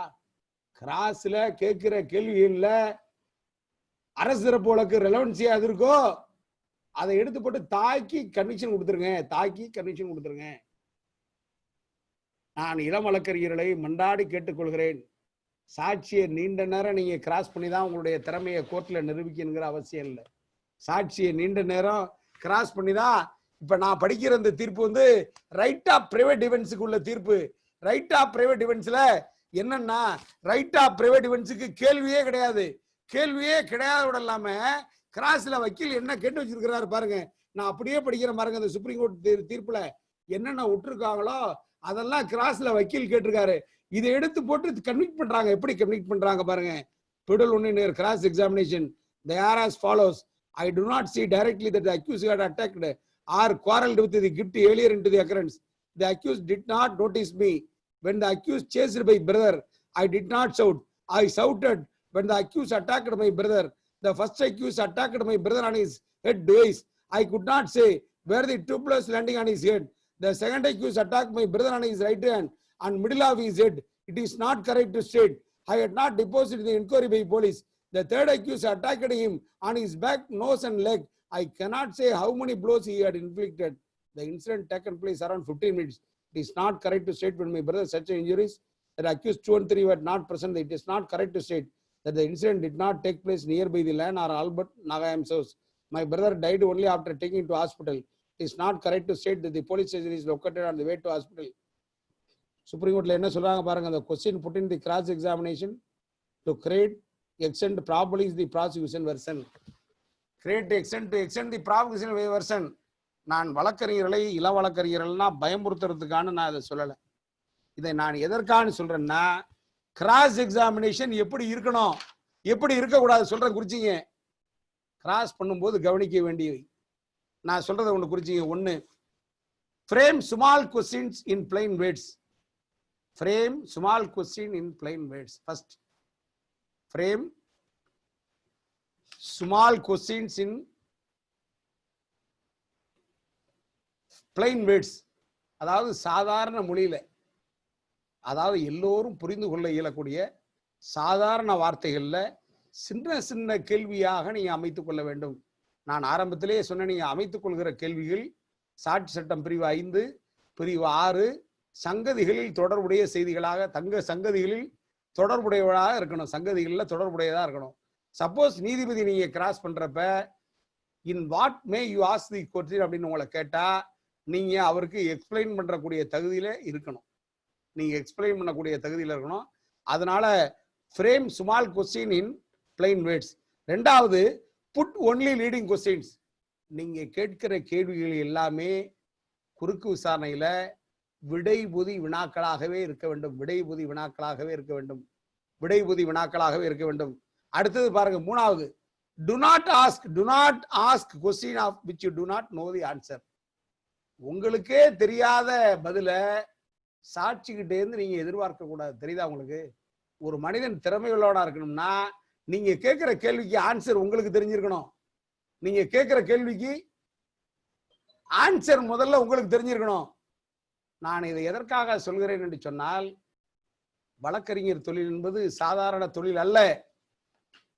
விழித்துக் கொண்டிருக்கும் போதெல்லாம் படித்துக் கொண்டிருக்கிற தொழில், விழித்துக் கொண்டிருக்கும் போதெல்லாம் படித்துக் கொண்டிருக்கிற தொழில், தவமாய் தவம் இருந்து படிக்க வேண்டிய தொழில், தவமாய் தவம் இருந்து படிக்க வேண்டிய தொழில். நான் இதை எதற்காக சொல்கிறேன்னா, நமக்கு ஆன்சர் தெரிஞ்சாதான் நாம சாட்சியிடம் கேள்விகள் கேட்கலாம். நான் சமீபத்தில் ஒரு கொலை வழக்கு நடத்தினேன். சென்ற ஆண்டு ஒரு கொலை வழக்கு நடத்தினேன். அந்த கொலை வழக்கு என்னன்னா,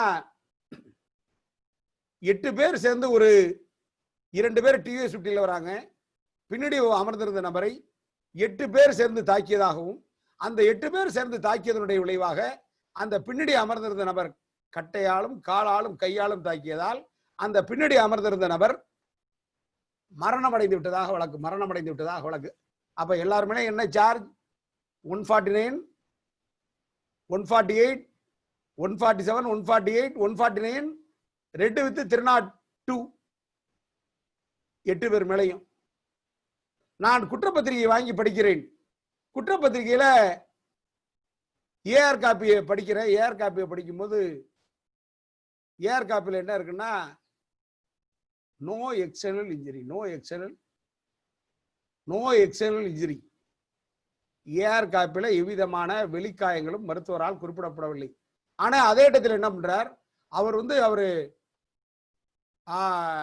நெஞ்சு வலியால், அதாவது நெஞ்சு வலியால் அவர் துடித்தார், அவருக்கு விதமான வெளிக்காயங்களும் இல்லை அப்படின்னு ஏஆர் என்ட்ரி இருக்கு. பட் காஸ் ஆஃப் டெத் எப்படி டாக்டர் சொல்றாருன்னா, மண்ணீரல் மேல் கிழிந்திருந்தது, மண்ணீரலில் மேலே கிழிந்திருந்தது. இந்த 7 பேர், இந்த 8 பேரும் தாக்கியதன் விளைவாக மண்ணீரல் கிழிந்ததனால் இந்த மரணம் சம்பவித்திருக்கிறது. நல்லா கவனிங்க. காஸ் ஆஃப் டெத் என்னன்னா, இந்த 7 பேரும் தாக்கியதால், அதாவது 7 பேருன்னு சொல்ல, தாக்கியதால் இந்த தாக்குதலின் விளைவாக ஏற்பட்ட மண்ணீரல் கிழிஞ்சதுனால இந்த காயம் ஏற்பட்டிருக்கிறது, மரணம் சம்பவித்திருக்கிறது டாக்டர் சர்டிஃபிகேட் கொடுத்தார். நான் கொலை வழக்கு நடத்துவதற்கு முன்னால் எனக்கு தெரிந்த மருத்துவர்களிடமெல்லாம் எனக்கு தெரிந்த சந்தேகங்களை போய் கேட்பேன். ரொம்ப பேர் சொல்லித்தரதும் உண்டு, ரொம்ப பேர் என்னை கண்டு தொந்தரவு கொடுக்க வந்துட்டான்னு நினைச்சதும் உண்டு. ஒரு டாக்டர் என்னுடன் படித்த பள்ளித்தோழரிடம் போய் கேட்டான். அவன் சொன்னான், மண்ணீரல் இஸ் ஏ சாஃப்ட் டிஷ்யூஸ், அப்படி சும்மா அப்படி தட்டுனாலே கிழிஞ்சிரும்னா. அடாடாடா, நம்ம கேட்க வந்தது வேற, நமக்கு சொல்லி தரது வேறேன்னு சொல்லி, மண்ணீரல்ங்கிறது சாஃப்ட் டிஷ்யூல இப்படி அப்படி நகத்தை வச்சு தட்டுறோம்ல, அது மாதிரி தட்டுனா கூட கிழிஞ்சு போயிடும் அப்படின்னா. சரி, உனக்கு தெரிஞ்சது அவ்வளவுதான் தம்பி டாக்டர், அதனால நான் உனக்கு கோச்சிக்கல, சரி டாக்டர் அப்படின்னு வந்துட்டேன். அப்புறம் 2-3 நண்பர்கள் டாக்டர்கிட்ட கேட்டுட்டே இருந்தேன்.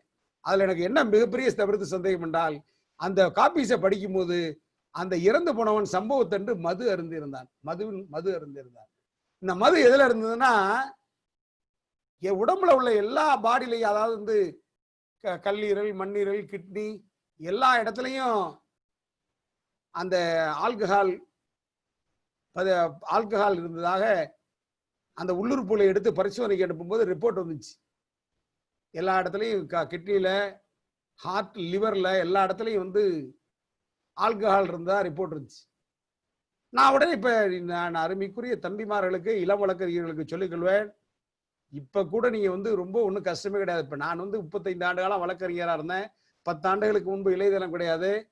எனக்கு தெரிந்த ஒரே குரு என்னுடைய குரு எஸ் நாகமுத்து ஜெய் தான். டவுட்னா அவர்கிட்ட தான் கேட்பேன், அவர் சொல்லி தருவார். அந்த துணிச்சல்ல எதா இருந்தாலும் அடிப்போம். இப்ப இணையதளம் வந்து விட்டது. நீங்க இப்ப ஸ்பிளினை பத்தி பார்த்தா, நான் உட்கார்ந்தேன், நானே நெட்ல தேட ஆரம்பிச்சேன், ஸ்பிளின்னு அடிச்சேன். ஸ்பிளின்னு அடிச்சா what are the disease in the ஸ்பிளின்னு அடிச்சு கேட்டேன். அதுக்கு இணையதளத்திலேருந்து அப்படியே வந்துகிட்டே இருந்துச்சு. ஒரு 200-300 பக்கத்துக்கு அதை எடுத்து ஸ்பைரல் பண்ணேன். 200-300 பக்கத்துக்கு எடுத்து ஸ்பைரல் பண்ணா அதுல பல டிசீஸ் வந்துச்சு. அத ஸ்பைரல் டிசீஸ்னா என்னன்னா, ஆல்கஹாலிக் சிரோசிஸ் டிசீஸ்னு அதுல ஒரு டிசீஸ். ஆல்கஹாலிக் சிரோசிஸ் டிசீஸ்னு ஒரு டிசீஸ். ஒருத்தர் மதுவினுடைய ஆளுகைக்கு உட்பட்டு இருக்கும் போது, இப்ப மண்ணீரல் என்பது ஒரு மனிதனுடைய உடலுடைய இடது கையில விழா எலும்புகள்ல கடைசி எலும்பான 11-13க்கு இடையில இருக்கும். 11-13க்கு இடையில அந்த மண்ணீரல் இருக்கும். இப்ப இந்த மண்ணீரல் எங்க இருக்குன்னா விலா எலும்புகளுக்கு இடையில அடியில இருக்கு. விலா எலும்புகளுக்கு இடையில அடியில இருக்கிறதா மண்ணீரல். அந்த மண்ணீரலுக்கும் கல்லீரலுக்கு என்ன வேலைன்னா மண்ணீரல்ல இருந்து ஒரு டியூப் ஒண்ணு கனெக்ட் ஆகுது கல்லீரலோட. கல்லீரல் எங்க இருக்குன்னா ஒரு மனிதனுடைய வலது பக்கத்துல வலது பக்கத்துல இருக்கு. இப்ப இந்த கல்லீரலுக்கு மண்ணீரலுக்கு என்ன வேலைன்னா உடம்புல இருக்கிற ரத்தத்தில் இருக்கிற வெள்ளை அணுக்களை அதிகப்படுத்துறதும் கெட்ட அணுக்களை சாகடிக்கிறதும் மண்ணீரலோட வேலை. ஒரு மனிதன் மண்ணீரல் இல்லாம வாழ்ந்தெல்லாம் கல்லீரல் இல்லாம வாழ முடியாது. கல்லீரல் இல்லாம வாழ முடியாது. நீங்க பாத்தீங்கன்னா நிறைய பேருக்கு மண்ணீரல் எடுத்தவங்க கூட வாழ்ந்துகிட்டு இருக்காங்க. மண்ணீரல் என்பது உடலுக்கு எதிர்ப்பு சக்தியை உருவாக்கி தருவது, அதாவது வெள்ளை அணுக்களை அதிகப்படுத்தி தருவது, கெட்ட அணுக்களை அனுப்புவது. இப்ப இதோட வேலை என்னன்னா மண்ணீரல்ல இருந்து வர டியூப் மூலியமா தான் கல்லீரலுக்கு ரத்தம் வந்து அந்த கல்லீரல் இருந்து நுரையீரல் போன்ற பல பாகங்களுக்கு போயிட்டு இருக்கு. நான் உடனே இந்த எதனால கல்லீரல் வந்து அஃபெக்ட் ஆகும்னு சொல்லி பார்க்கும்போது எனக்கு தெளிவான ஆன்சர் ஒண்ணுமில்ல. இப்ப டிசீஸ்னால மண்ணீரல் கிளியலாமா? எனக்கு அதுக்கு விடை தேவை. நான் உடனே என்ன பண்ணேன், தஞ்சாவூர் அரசு மருத்துவமனை கல்லூரிக்கு போய் மருத்துவமனைக்கு போய் அங்க உள்ள லைப்ரரியில தேடினேன். அவங்க என்ன பண்ணாங்க, என்கிட்ட சொல்றாம நீங்க பிசிகாலஜி பேத்தாலஜி எல்லாம் புக்கு வாங்கி படிச்சு பாருங்கன்னு சொன்னாங்க. எல்லாத்தையும் வாங்கி கட்டிக்கிட்டேன். திருச்சி மருத்துவக் கல்லூரி லைப்ரரியில போய் தேடினா அங்கேயும் எனக்கு கிடைக்கல. சென்னை மூர் மார்க்கெட்டுக்கு போனேன். உலகமே அங்கதான் எனக்கு தெரிஞ்சுக்கிட்டேன். சென்னை மூர் மார்க்கெட்ல போய் பழைய புக் கடையில போய் இந்த மாதிரி மருத்துவத்து சம்பந்தமா நான் புக் வாங்கணும்னு தேடினப்ப உங்களுக்கு என்ன வேணும்னா ஸ்பிலினை பத்தி வேணும்னாப்ல ஒரு 300 புக்கை அடிச்சாப்ல. நீங்க எதை வேணாலும் செலக்ட் பண்ணீங்க சார் அப்படின்னால, எதை வேணாலும் ஸ்பிலினை பத்தி செலக்ட் பண்ணீங்க சார். நான் ஒரு புத்தகத்தை தேடி எடுத்தேன். அந்த புத்தகத்துல வந்து மிக அற்புதமாக இருந்தது. என்ன இருந்ததுன்னா, ஒருத்தன் குடிச்சிட்டு இருக்கும்போது அந்த டியூப் வழியா அணுக்கள் வருகிற போது இரத்த அழுத்தம் அதிகமானால் அந்த டியூப்ல வர அணுக்கள் ஏதாவது இடத்த அடைச்சுக்கிட்டா மண்ணீரல்ல இருக்கிற அந்த எண்டு கிளியும். மண்ணீரல்ல இருக்கிற அந்த எண்டு சாஃப்ட் டிஷ்யூஸ் வந்து கிளியும் அப்படிங்கிற ஆன்சர் கிடைச்சது. அதுவோட இல்லாம அப்பார்ட் ஃப்ரம் அசால்ட் கிளியலாம். லேசரேஷன் என்பதும் கிளியறதும் ரப்சர் என்பதும் ஒன்றுதாங்கிறதுக்கு எனக்கு அர்த்தம் கிடைச்சிது. டாக்டர் என்ன எழுதி வச்சிருந்தாருன்னா இட்ஸ் எ லேசரேஷன் எழுதியிருந்தார். நான் புக்கில் எல்லாம் ரப்சர்னு எல்லாம் தெளிவா எடுத்துக்கிட்டேன்.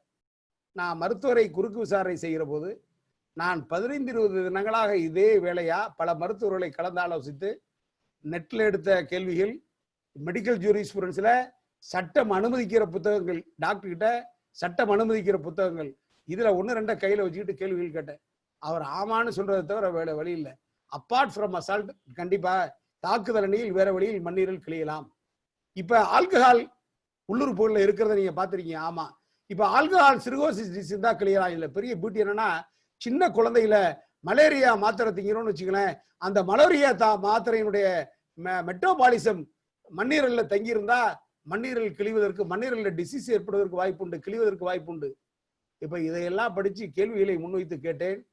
மருத்துவர் எனக்கு நான் கேட்ட கேள்விகளை புத்தகங்களை வச்சு கேட்டதுனால அவர் எஸ்ன்னு ஒத்துக்க வேண்டிய சூழ்நிலை, வழக்கு விடுதலையானது. இப்ப நான் சொன்ன 3வது கொஸ்டின் என்ன, உனக்கு தெரியாத பதிலை நீ சாட்சியிடம் எதிர்பார்க்காதே. அப்ப அதுக்கு என்ன அர்த்தம், ஒரு துறையில நீ போகணும்னா, ஒரு கேள்வி கேட்கணும்னா அந்த கேள்விக்கு உனக்கு ஆன்சர் முதல்ல தெரிஞ்சிருக்கணும். அந்த கேள்விக்கு உனக்கு முதல்ல ஆன்சர் தெரிஞ்சிருக்கணும். உனக்கே தெரியாத ஆன்சரை சும்மா டுபாக்கூரா போய் சாட்சிக்கிட்ட கேட்டு தெரிஞ்சுக்கணும்னு நம்ம நினைக்க கூடாது. கேட்டு தெரிஞ்சுக்கணும்னு சொல்லி நினைக்க கூடாது. நான் இளம் வழக்கறிஞர்களை தயவு செஞ்சு பயமுறுத்துறேன்னு நினைக்காதீங்க. நான் யதார்த்தத்தை, உண்மையிலேயே நான் படித்து தெரிந்து கொண்டவற்றை, நான் ஒரு எனக்கு தந்தை என் தந்தைக்கு கையெழுத்து போட தெரியாது, தாயாருக்கு கையெழுத்து போட தெரியாது. நான் ஒரு சாதாரண படிப்பறிவு இல்லாத வீட்டிலேருந்து வந்தேன். எனக்கு அண்ணன் தம்பி யாருமே கிடையாது, சகோதரிகளும் கிடையாது. ஆனால் நான் படித்த கல்வி, எனக்கு ஆசிரியர்கள் சொல்லிக் கொடுத்த முறை, நான் அப்ப வந்து அதை பத்தி தெரிஞ்சுக்கிற பயன்படுத்திய விளைவு, உந்துதல், அந்த உந்துதலின் விளைவாக தான் இப்ப நான் வக்கீல் துறையில வாழ முடிஞ்சிச்சு. இப்ப அடுத்தது 4வது கொஸ்டின் பாருங்க. Listen to answer patiently. ஒரு சாட்சி பதில் சொல்றான்னா அந்த பதில நம்ம பொறுமையா கேட்டுக்கணும். அவன் என்ன சொல்றாங்கிறத பொறுமையா கேட்கணும். அந்த பொறுமை வக்கீலுக்கு இருக்கணும், டிஃபென்ஸ் வக்கீலுக்கு இருக்கணும். ஒரு சாட்சி என்ன சொல்றான்னா அவன் சொல்ற பதில பொறுமையா கவனிக்கிறணும். அடுத்தது, do not quarrel with the witness. புரிஞ்சுட்டீங்களா? சாட்சியோட சண்டை போடக்கூடாது, சாட்சியோட சண்டை போடக்கூடாது. ஏன் தெரியுமா? ஏன் சொல்லுங்க. இப்ப என்னோட மன்னார் நான் வந்து நிறைய குற்றவியல் வழக்குகளை தமிழ்நாட்டில் பல இடங்கள் நடத்திருக்கிறேன். நல்ல மூத்த வழக்கறிஞர்கள் இன்னமும் யார் கிராஸ் பண்ணாலும் நான் உட்காந்து வாட்ச் பண்ணுவேன். நான் இளம் வழக்கறிஞர்கள் மூத்த வழக்கறிஞர்கள் நான் பார்க்க மாட்டேன். யார் கிராஸ் பண்ணாலும் நான் நீதிமன்றத்தில் இருந்தால் அவர் அந்த கேள்விகளை ஏன் கேட்கிறார் என சிந்தனை ஓட்டத்தை விடுவேன். நான் இளம் வழக்கறிஞர்கள் தம்பிகளை கேட்கிறேன், ரொம்ப தம்பிங்க கோர்ட்ல காலம்பர 10:30 மணில இருந்து 1:30 மணிக்கு, இப்ப கொரோனா டைம் போனா போயிட்டு போகுது, கோர்ட்டே தான் நடக்கல, நம்ம கோர்ட்டு உள்ளே போக முடியல, நம்ம உட்கார்ல போயிட்டு போகுது. ஆனால் நீதிமன்றம் நடக்கிற நாட்களில் அது இளம் வழக்கறிஞராக இருந்தாலும் சரி, மூத்த வழக்கறிஞர்களாக இருந்தாலும் சரி, நடத்துற வழக்குகளை அனைத்து இளம் வழக்கறிஞர்களும் கேட்கணும். எதுக்கான அந்த கேள்விகளை கேட்கிறாங்கன்னு யோசிச்சு பார்க்கணும். அதைத்தான் சொல்றேன், to not quarrel with witness. ஒரு சாட்சியோட போய் சண்டை போட்டுட்டு கூடாது. ஏன்னா சில சாட்சியை சண்டை போட்டு விட்டோம்னா நம்ம எது கேட்டாலும் மறுத்துதான் பதில் சொல்லுவான். நம்ம எது கேட்டாலும் நம்ம என்ன கேட்கிறோங்கிறத புரிஞ்சு அவன் என்ன பண்ணுவான், நம்மளை எப்படி ஆஃப்னியே சாட்சி சொல்லலான்னு சொல்லுவான். அதனால சாட்சி என்ன பண்ணணும், கூடுமானவரை சண்டை போடாம அன்பாவே கோர்ட்ல வச்சுக்கணும். இன்னும் சொல்ல போனா சில சீனியர்ஸ் என்ன பண்ணுவான், சாட்சி அவர் ப்ராசிக்யூட்டுக்கு வைக்கலா டிஃபென்ஸுக்கு வைக்கலான்னு தெரியாத அளவுக்கு, தம்பி நல்லா இருக்கீங்களா, கேட்கிற கேள்வியை புரிஞ்சுங்க, புரியலனா திருப்பி சொல்லுங்க தம்பி, ஒன்றும் பதட்டப்படாதீங்க, உட்காடுறீங்களா, தண்ணி குடிச்சிட்டு சாட்சி சொல்றீங்களா, இப்படியே நைஸாவே கொண்டு போகணும். இப்படி நைஸாவே கொண்டு போகணும். இப்ப பாருங்களேன், அடுத்தது not to give chance to explain. not to give chance to explain. அதாவது சம்பவத்தை விளக்குகிற கேள்விகளை கிராஸ்ல கேட்கக்கூடாது, கிராஸ்ல கேட்கக்கூடாது. இப்ப காதை கடிச்சிட்டுதா கேஸ், காதை கடிச்சு காதை எடுத்துட்டுதான் கேஸ். 326 பல்லு வந்து டெட்லி வெப்பன் இல்ல, 325 ஓட வச்சுக்குவோம். பல்லு வந்து it's a part of the body in the supreme கோர்ட்ல, it is not an instrument. இப்ப கேள்வி கேட்கறீங்க, அவன் சாட்சி பொட்டில ஏறான், உனக்கு என்ன தெரியும்னு கேட்கிறாரு, ப்ராசிக்யூட்டர் கேட்கிறாரு, நான் போயிட்டு இருந்தாங்க, ஏதாவது சண்டை நடந்துச்சிங்க, சத்தம் கட்டிச்சிங்க, எனக்கு வேற ஒன்றும் தெரியாதுன்னு சொல்லிட்டான். சண்டை நடந்துச்சிங்க, சத்தம் கட்டிச்சிங்க, வேற ஒன்றும் தெரியாதுன்னு சொல்லிட்டான். உங்களை எதிரியை தொடர்புபடுத்தல, உங்க எதிரி பேரை சொல்லல, எதிரி காதை கடிச்சதா சொல்லல, நீங்க என்ன பண்ணணும், சத்தம் போடாம உட்கார்ந்துறது, கிராஸ் இல்லைன்னு சொல்லிட்டு உட்கார்றது புத்திசாலித்தனம். எதிரியை தொடர்புபடுத்தாத வரைக்கும். வக்கீல் எந்திரிச்சார், கேட்டார் கேள்வி, நீங்க என்னத்தை பார்த்தீங்கன்னு கேட்டார். சாட்சி சொன்னான், நான் என்னத்தை பார்த்தேனாங்க, நான் பார்க்கும்போது அந்த எதிரி வாயிலேருந்து காதை துப்புனாருங்கண்ணா, அந்த எதிரி வாயிலேருந்து காதை துப்புனாருன்னா. முடிஞ்சு போச்சா? நான் பார்க்கிற போது எதிரி வாயிலேருந்து காதை துப்புனார். முடிஞ்சு போச்சா? எதிரி வாயிலிருந்து காதை துப்புனார் அப்படின்னா இந்த கேள்வி தேவைதானா? இந்த கேள்வி தேவைதானா? நிறைய இளம் வழக்கறிஞர்கள் என்ன பண்றாங்க, கோர்ட்ல கிளைண்ட்டை சாட்டிஸ்ஃபை பண்ணணுங்கிறதுக்காட்டு நிறைய வழக்கறிஞர்கள், இளம் வழக்கறிஞர்கள் சொல்ல, நிறைய வழக்கறிஞர்கள் கிராஸ்ல என்னன்னா, இது ஒரு அற்புதமான கலை, இது ஒரு அற்புதமான கலை. தியாகிங்கிற ஒரு ஆர்ட் ஆஃப் கிராஸ் எக்ஸாமினேஷன் ஒரு புக்கில் இருக்கார், வாங்கி படிச்சு பாருங்க. இது ஒரு அற்புதமான கலை. இந்த கலையை எப்படி பயன்படுத்தணும்னா, நமக்கு ஃபேவரான ஆன்சருக்கு தான் பயன்படுத்தணும். ஃபேவரான ஆன்சர் வாங்குறதுக்கு நிறைய பேர் 1.5 மணி நேரம் 2 மணி நேரம் நடத்துற வக்கீல் இருக்காங்க. 1.5 மணி நேரம் 2 மணி நேரம் நடத்துற வக்கீல்லாம் இருக்காங்க. இந்த Bombay case criminal lawyer Sunil அட்பாரம்ங்கிற கேஸ் இருக்கு. சுனில் அட்பாரம் பாம்பே. இப்ப பாருங்களேன், இப்ப நான் ஆரம்பத்தில் இப்ப நான் சொன்னது மாதிரி, do not quarrel with the witness, not to give chance to explain. ஒருத்தர் சம்பவத்தை பத்தியே சொல்லல, சம்பவத்தை பத்தியே சொல்லும் போது, தம்பி நீ இந்த பைப்பட்டிட்ட நிற்கும் போது என்ன நடந்துச்சு? ஆமாங்க, அப்ப எதிரி கட்டையால வந்து இறந்து போனவன மண்டையில ஒரு அடி அடிச்சார். இது யாரோட தவறான கேள்வி? வக்கீலோட தவறான கேள்வி. இப்ப பாருங்களேன், நான் ஒரு வழக்கு சொல்றேன், நான் அதை விளையாட்டுக்கான்னு சொல்லல, இப்ப நிறைய உங்களுக்கு சொல்லிட்டு வர போறேன். நேரம் இருந்தால், சகோதரி ஆதிலட்சுமி அனுமதித்தால், கிராஸ் இந்த வகுப்பு எல்லாருக்கும் பயனுடைய வகுப்புங்கிறதுனால நிறைய அதை நான் சொல்றேன். 2011 கிரிமினல் லா ஜர்னல் குறிச்சிங்க தயவுசெய்து. 2011 கிரிமினல் லா ஜர்னல் 11 கிரிமினல் லா ஜர்னல் பக்கம் 3281, பக்கம் 3281. 2011 கிரிமினல் லா ஜர்னல் பக்கம் 3281. பாம்பே ஹைகோர்ட் கேஸ் லா பேரு Sunil அட்மாரம் Moreh. Sunil Atmara More versus state and another, state and another, state and another. நான் படிக்கிறேன் பாருங்க. Cross examination of witnesses, objects are to impeach the accuracy, credibility and general value of evidence given in the examination in chief. Cross examination need not be confined to facts spoken during examination in chief. However, court expected is to control situation when relevant topics are pursued at length and precision shown in going to over same ground again and again. Same ground going again and again. Previous provision of section 138 of the Evidence Act gives defense right to cross-examine the witnesses. The object of cross-examination are to impeach the accuracy, credibility, and general value of the evidence given in chief, to sift the facts already stated by the witnesses, to detect the expose of discrepancies, or to elicit suppressed facts which will support the case of the cross-examination party. Section 138 does not mandate that cross-examination should be confined to the facts spoken to the examination in chief. The parties have liberty to elicit anything from witnesses as long related to the relevant facts. However, relevant topics sometimes pursued at great length, shown to going over the same ground again and again, the hope of making the witnesses to give discrepant statement must not be permitted. Control over the court proceedings by the proceedings officer in such situation. இப்போ நான் படிக்கிறது ஒரு rape case, எங்க rape கேஸ்னா ஒரு போலீஸ்க்காக இந்த பாம்பேல வந்து police சௌத்திரின்னு சொல்லுவாங்க, இந்த இரும்பு குண்டு மாதிரி வச்சிருப்பான் பாருங்க, அதுல ஒரு பொம்பளை பிள்ளைய கற்பழிச்சிட்டதா கேஸ். இந்த வக்கீல் பீடல் ஒண்ண 7 நாள் கிராஸ் பண்ணியிருக்கிறார். 7 நாள் எத்தனை நாள் கிராஸ் பண்ணியிருக்கிறார்? 7 நாள் கிராஸ் பண்ணியிருக்கிறார். பீடல் ஒண்ண கிராஸ் பண்ண அவர் எடுத்துக்கிட்ட நாள் 7 நாள். எத்தனை பக்கம் கிராஸ் பண்ணியிருக்காருன்னா கிட்டத்தட்ட 57 பக்கம் கிராஸ் பண்ணியிருக்காரு. கிட்டத்தட்ட 57 பக்கங்கள் கிராஸ் பண்ணியிருக்கிறார். என்ன கிராஸ் பண்ணியிருக்காருன்னு எடுத்து நீதிபதிகள் உயர் நீதிமன்றத்தில் படிச்சு பார்க்கும்போது என்னென்ன கிராஸ் பண்ணியிருக்காருன்னா, ரோட்டோட அகலம் எவ்வளவு, நீளம் எவ்வளவு, ரோட்டோட அகலம் எவ்வளவு, நீளம் எவ்வளவு, அந்த போலீஸ் சௌத்திரியோட அகலம் எவ்வளவு, நீளம் எவ்வளவு, அந்த ஜன்னலோட அகலம் எவ்வளவு, நீளம் எவ்வளவு, அந்த பாதிக்கப்பட்ட பெண்ணோட படிச்ச பொண்ணுங்க யார், ஒரு பெண்ணோடாம எல்லா பொண்ணோட பேரையும் கேட்டு அதுங்க நான் உனக்கு எப்படி ஃப்ரெண்டு, நீ எப்படி அவங்களோட ஃப்ரெண்டான, இப்படின்னே கேள்வி வந்து 7 நாள் போயிருக்கு. 7 நாள் கழிச்சு கிராஸை முடிச்சிருக்கிறார். கிராஸை முடிச்சு கேஸ் என்னடா ஆச்சுன்னா, கேஸ் எண்டட் இன்டு கன்விக்ஷன். தெரியுதுங்களா? Case ended into conviction.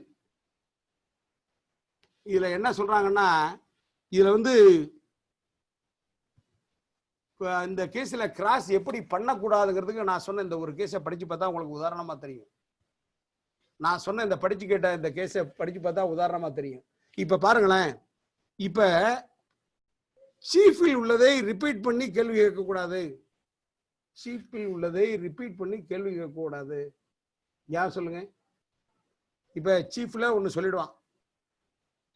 சொல்லிடுவான், அது ஆல்ரெடி டெபாசிட்ல இருக்கும். அதை ரிப்பீட் பண்ணி நீங்க கேள்வி கேட்கக்கூடாது. கேள்வி கேட்க ஆரம்பிச்சீங்கன்னா அவன் சீஃபை கரெக்டா திருப்பி அப்படியே அச்சடிச்சது மாதிரி சொல்ல ஆரம்பிச்சிருவான். அடுத்தது பாருங்களேன், try to avoid long and lengthy questions. Try to avoid long and lengthy questions. Try to avoid long and lengthy questions. எதனால சொல்லுங்க? ஒரு சாட்சியிட்ட நான் ஆரம்பத்திலேயே சொன்னேன், சின்ன கேள்விகளா கேளுங்க. நீங்க லெங்தி கொஸ்டினா கேட்டா சில பேர் கேட்பாங்க, நீங்க 12 மணிக்கு அந்த இடத்துல சென்று கொண்டிருந்த போது எதிரே இவர் வந்த போது அவருடன் பேசிக் கொண்டிருந்தீர்கள் அப்படின்னு கேட்டு இது மாதிரினா கேள்வி அப்படியே வால் மாதிரி போயிட்டு இருக்க கூடாது. இப்ப அடுத்தது பாருங்களேன், சாட்சி சொல்ற பதில் இறக்கப்படக்கூடியதாக இருக்கக்கூடாது.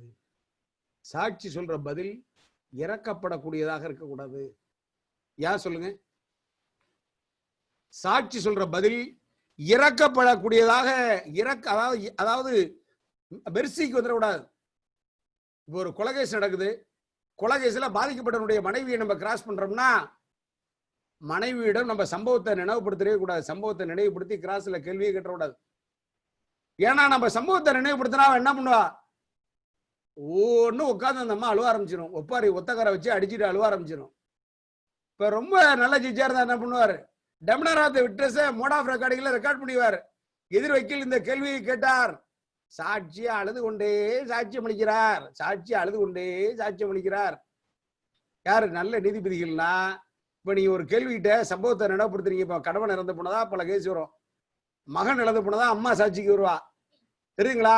இந்த மாதிரியான டயத்துல நீங்க கேள்வி கேட்கும் போது சம்பவத்தை நினைப்படுத்துறீங்கன்னா சாட்சி அழுவ ஆரம்பிச்சிருவாங்க. சாட்சி அழுவ ஆரம்பிச்சிருவாங்க. அந்த மாதிரி சாட்சி அழுவ ஆரம்பிச்சுட்டா நீதிபதி என்ன பண்ணுவாங்க? டக்குன்னு பிராக்கெட்ல அடிச்சுக்குவாங்க. வழக்கறிஞர் கேட்கிற கேள்விக்கு சாட்சி அழுது கொண்டே பின்வருமாறு பதில் சொன்னார். அழுது கொண்டே பின்வருமாறு பதில் சொன்னார். தெரிஞ்சிட்டீங்களா? அழுது கொண்டே அதனாலதான் நான் சொல்றேன், சாட்சி சொல்ற பதில் இறக்கப்படக்கூடியதாக இருக்கக்கூடியது. அடுத்தது பாருங்களேன், பார்த்ததை பார்க்காதது மாதிரி கேட்கணும். பார்த்ததை பார்க்காதது மாதிரி கேட்கணும். பார்த்ததை பார்க்காதது மாதிரி கேட்கணும். சார் என்ன சாமிநாதன் சார், என்ன விடுதலை போடுறீங்களா? ஒருத்தன் பார்த்துட்டான் சாட்சி, பார்த்ததை பார்க்காத மாதிரி கேட்கணும்னா எப்படி? எப்படி சார் பார்த்ததை பார்க்காத மாதிரி கேட்கணும்னு சொல்றீங்களே, இது எப்படி? நீங்கள் கேள்விகளை முன்வைக்கலாம், கேட்கலாம். நான் ஒரு உதாரணம் சொல்றேன் பாருங்க. நான் ஒரு மர்டர் கேஸ் நடத்தினேன். அக்யூஸை கான்ஸ்பிரசில கனெக்ட் பண்றாங்க. கான்ஸ்பிரசி என்ன? Conspiracy is also a distinct offence. இப்ப மர்டர் பண்ணா என்ன தண்டனையோ அதே தான் கான்ஸ்பிரசிக்கும். மர்டர் பண்ணா என்ன தண்டனையோ அதே தண்டனை தான் கான்ஸ்பிரசிக்கும். ஏன்னா கான்ஸ்பிரசிக்கு தனி தண்டனை. கான்ஸ்பிரசிக்கு ஃபர்ஸ்ட் பார்ட்ல லைஃப், கான்ஸ்பிரசிக்கு செகண்ட் பார்ட்ல 6 months. தெரியுங்களா? 6 months என்னன்னா 3 ஆண்டுக்கு கீழ் உள்ள வழக்குகளுக்கு. இப்ப கான்ஸ்பிரசில என்னால கான்ஸ்பிரேட்டரா கொண்டு வந்துடுறான். கான்ஸ்பிரசில கான்ஸ்பிரேட்டரா கொண்டு வந்துடுறான். அதுக்கு கான்ஸ்பிரசிக்கு அவன் என்ன போறான்னா, இத்தனாம் தேதி இத்தனை மணிக்கு இந்த எதிரிகள் எல்லாம் ஒன்று கூடி இந்த வீட்டுல இந்த மாதிரி அவனோட, அதாவது ஒரு கள்ளக்காதல, ஒரு அதாவது கள்ளக்காதலின் பேரில் கள்ளக்காதலிக்கு ஆதரவாக அவளுடைய கள்ளக்காதலனுடன் சேர்ந்து என் ஆளும் இன்னொருத்தரும் சேர்ந்து அவளோட புருஷனை கொண்டுட்டதா கேஸ். அவளுடைய புருஷனை கொண்டுட்டதா கேஸ். அவளுடைய புருஷனை கொண்டுட்டதா கேஸ். அதாவது கள்ள காதலனுக்கு எங்களுடைய கட்சிக்காரர் ஆதரவா இருந்ததாகவும் அதன் பேர்ல ஏற்பட்ட சதி ஆலோசனையின் பேர்ல அந்த கள்ளக்காதலினுடைய கணவனை கொண்டுட்டதா கேஸ். இப்ப கான்ஸ்பிரசி எப்படி லிங்க் பண்ணியிருந்தாங்கன்னா, இத்தனாம் தேதி இத்தனை மணிக்கு 4 எதிரிகளும் மன்னார்குடிக்கு பக்கத்தில் உள்ள தலையாமங்கலம் கிராமத்தில் உள்ள வடக்கு தெருவில் உள்ள வீட்டில் கூடி பேசிக் கொண்டிருந்த போது கூடி பேசிக் கொண்டிருந்தார்கள். என்ன பேசிக் கொண்டிருந்தாங்கன்னா, இனி அவன் வந்து நமக்கு இடையூறா இருக்கான், அவன் இடையூறா இருந்தா இனி 1வது எதிரி அங்க போய் தொடர்பு வச்சுக்க முடியாது, அதனால அவனை நம்ம தீர்த்து கட்டிடுவோம்னு சொல்லி பேசிட்டு இருந்தாங்க என்று சதி ஆலோசனையில் ஈடுபட்டார்கள். இந்த சதி ஆலோசனையை பக்கத்து வீட்டில் உள்ள சாட்சி கேட்டதாகவும் அதை அவர் போலீஸ் சொன்னதாகவும் 161(3) வாக்குமூலம் இருந்தது. நான் நிறைய வழக்குகள்ல நான் வந்து நானா கத்துக்கிட்ட பாடம் இல்லை, என்னுடைய குருநாதர் SNJட்டு கத்துக்கிட்ட பாடம். அது கொலை வழக்கானாலும் அது சிறிய வழக்கானாலும் ஒரு கிரிமினல் கேஸ் நடத்தினோம்னா சாதாரண எங்களுக்கு எதன் ஒரு டவுட்ஸ்லாம் நாங்கள் சம்பவ இடத்தை பார்க்காம நடத்த மாட்டோம். நான் உடனே இந்த இடத்த போய் பார்க்க போயிருந்தேன். இப்ப கான்ஸ்பிரசி நடந்த வீட்டுக்கும் அடுத்த வீட்டுக்காரன் அவன் சொல்றான் பாருங்க போலீஸ், அது எவ்வளவு தூரம்னா ஏறத்தாழ 250 மீட்டர் அப்பால் உள்ள வீடு. 250 மீட்டர் அப்பால் உள்ள வீடு. போலீஸ்காரன் என்ன பண்ணுவான், ஸ்கெட்சில் என்னங்க சிம்பிளா ஒரு டிம்மில தானே படம் போடுறான், பக்கத்துல ஒரு கொட்டாவை காமிச்சிருவான். பக்கத்துல ஒரு கொட்டாவை காமிச்சிருவான். இப்ப கோர்ட் என்ன நினைக்கும்? பக்கத்துல கொட்டாவை காமிச்சா அதை கேட்டிருக்கலாம் அப்படின்னு நினைக்கும். இப்ப நான் போய் சம்பவ இடத்தை பார்க்கிறேன், அந்த இடத்தை பார்த்து கான்ஸ்பிரசி நடந்த வீட்டை பார்க்கிறேன், சாட்சி இருக்கிற வீட்டை பார்க்கிறேன், 250 மீட்டர் அப்பால் இருக்கிறது. So I put a question regarding distance. சாட்சியிடம் கேட்கிறேன், இந்த மாதிரிப்பா உங்க வீடு வந்து பக்கத்து வீட்டுல இருந்து ஏறத்தாழ 1000 அடி தள்ளி இருக்கும். 1000 அடி தள்ளி இருக்கும். ஆமா 1000 அடி தள்ளி இருக்கும் என்றால் சரிதான். 1000 அடி தள்ளி இருக்கும் என்று சொன்னால் சரிதான். முதல் கேள்வியிலே முடிச்சிட்டேன் கேஸ. 1000 அடி தள்ளி இருக்கும் என்று சொன்னால் சரிதான்.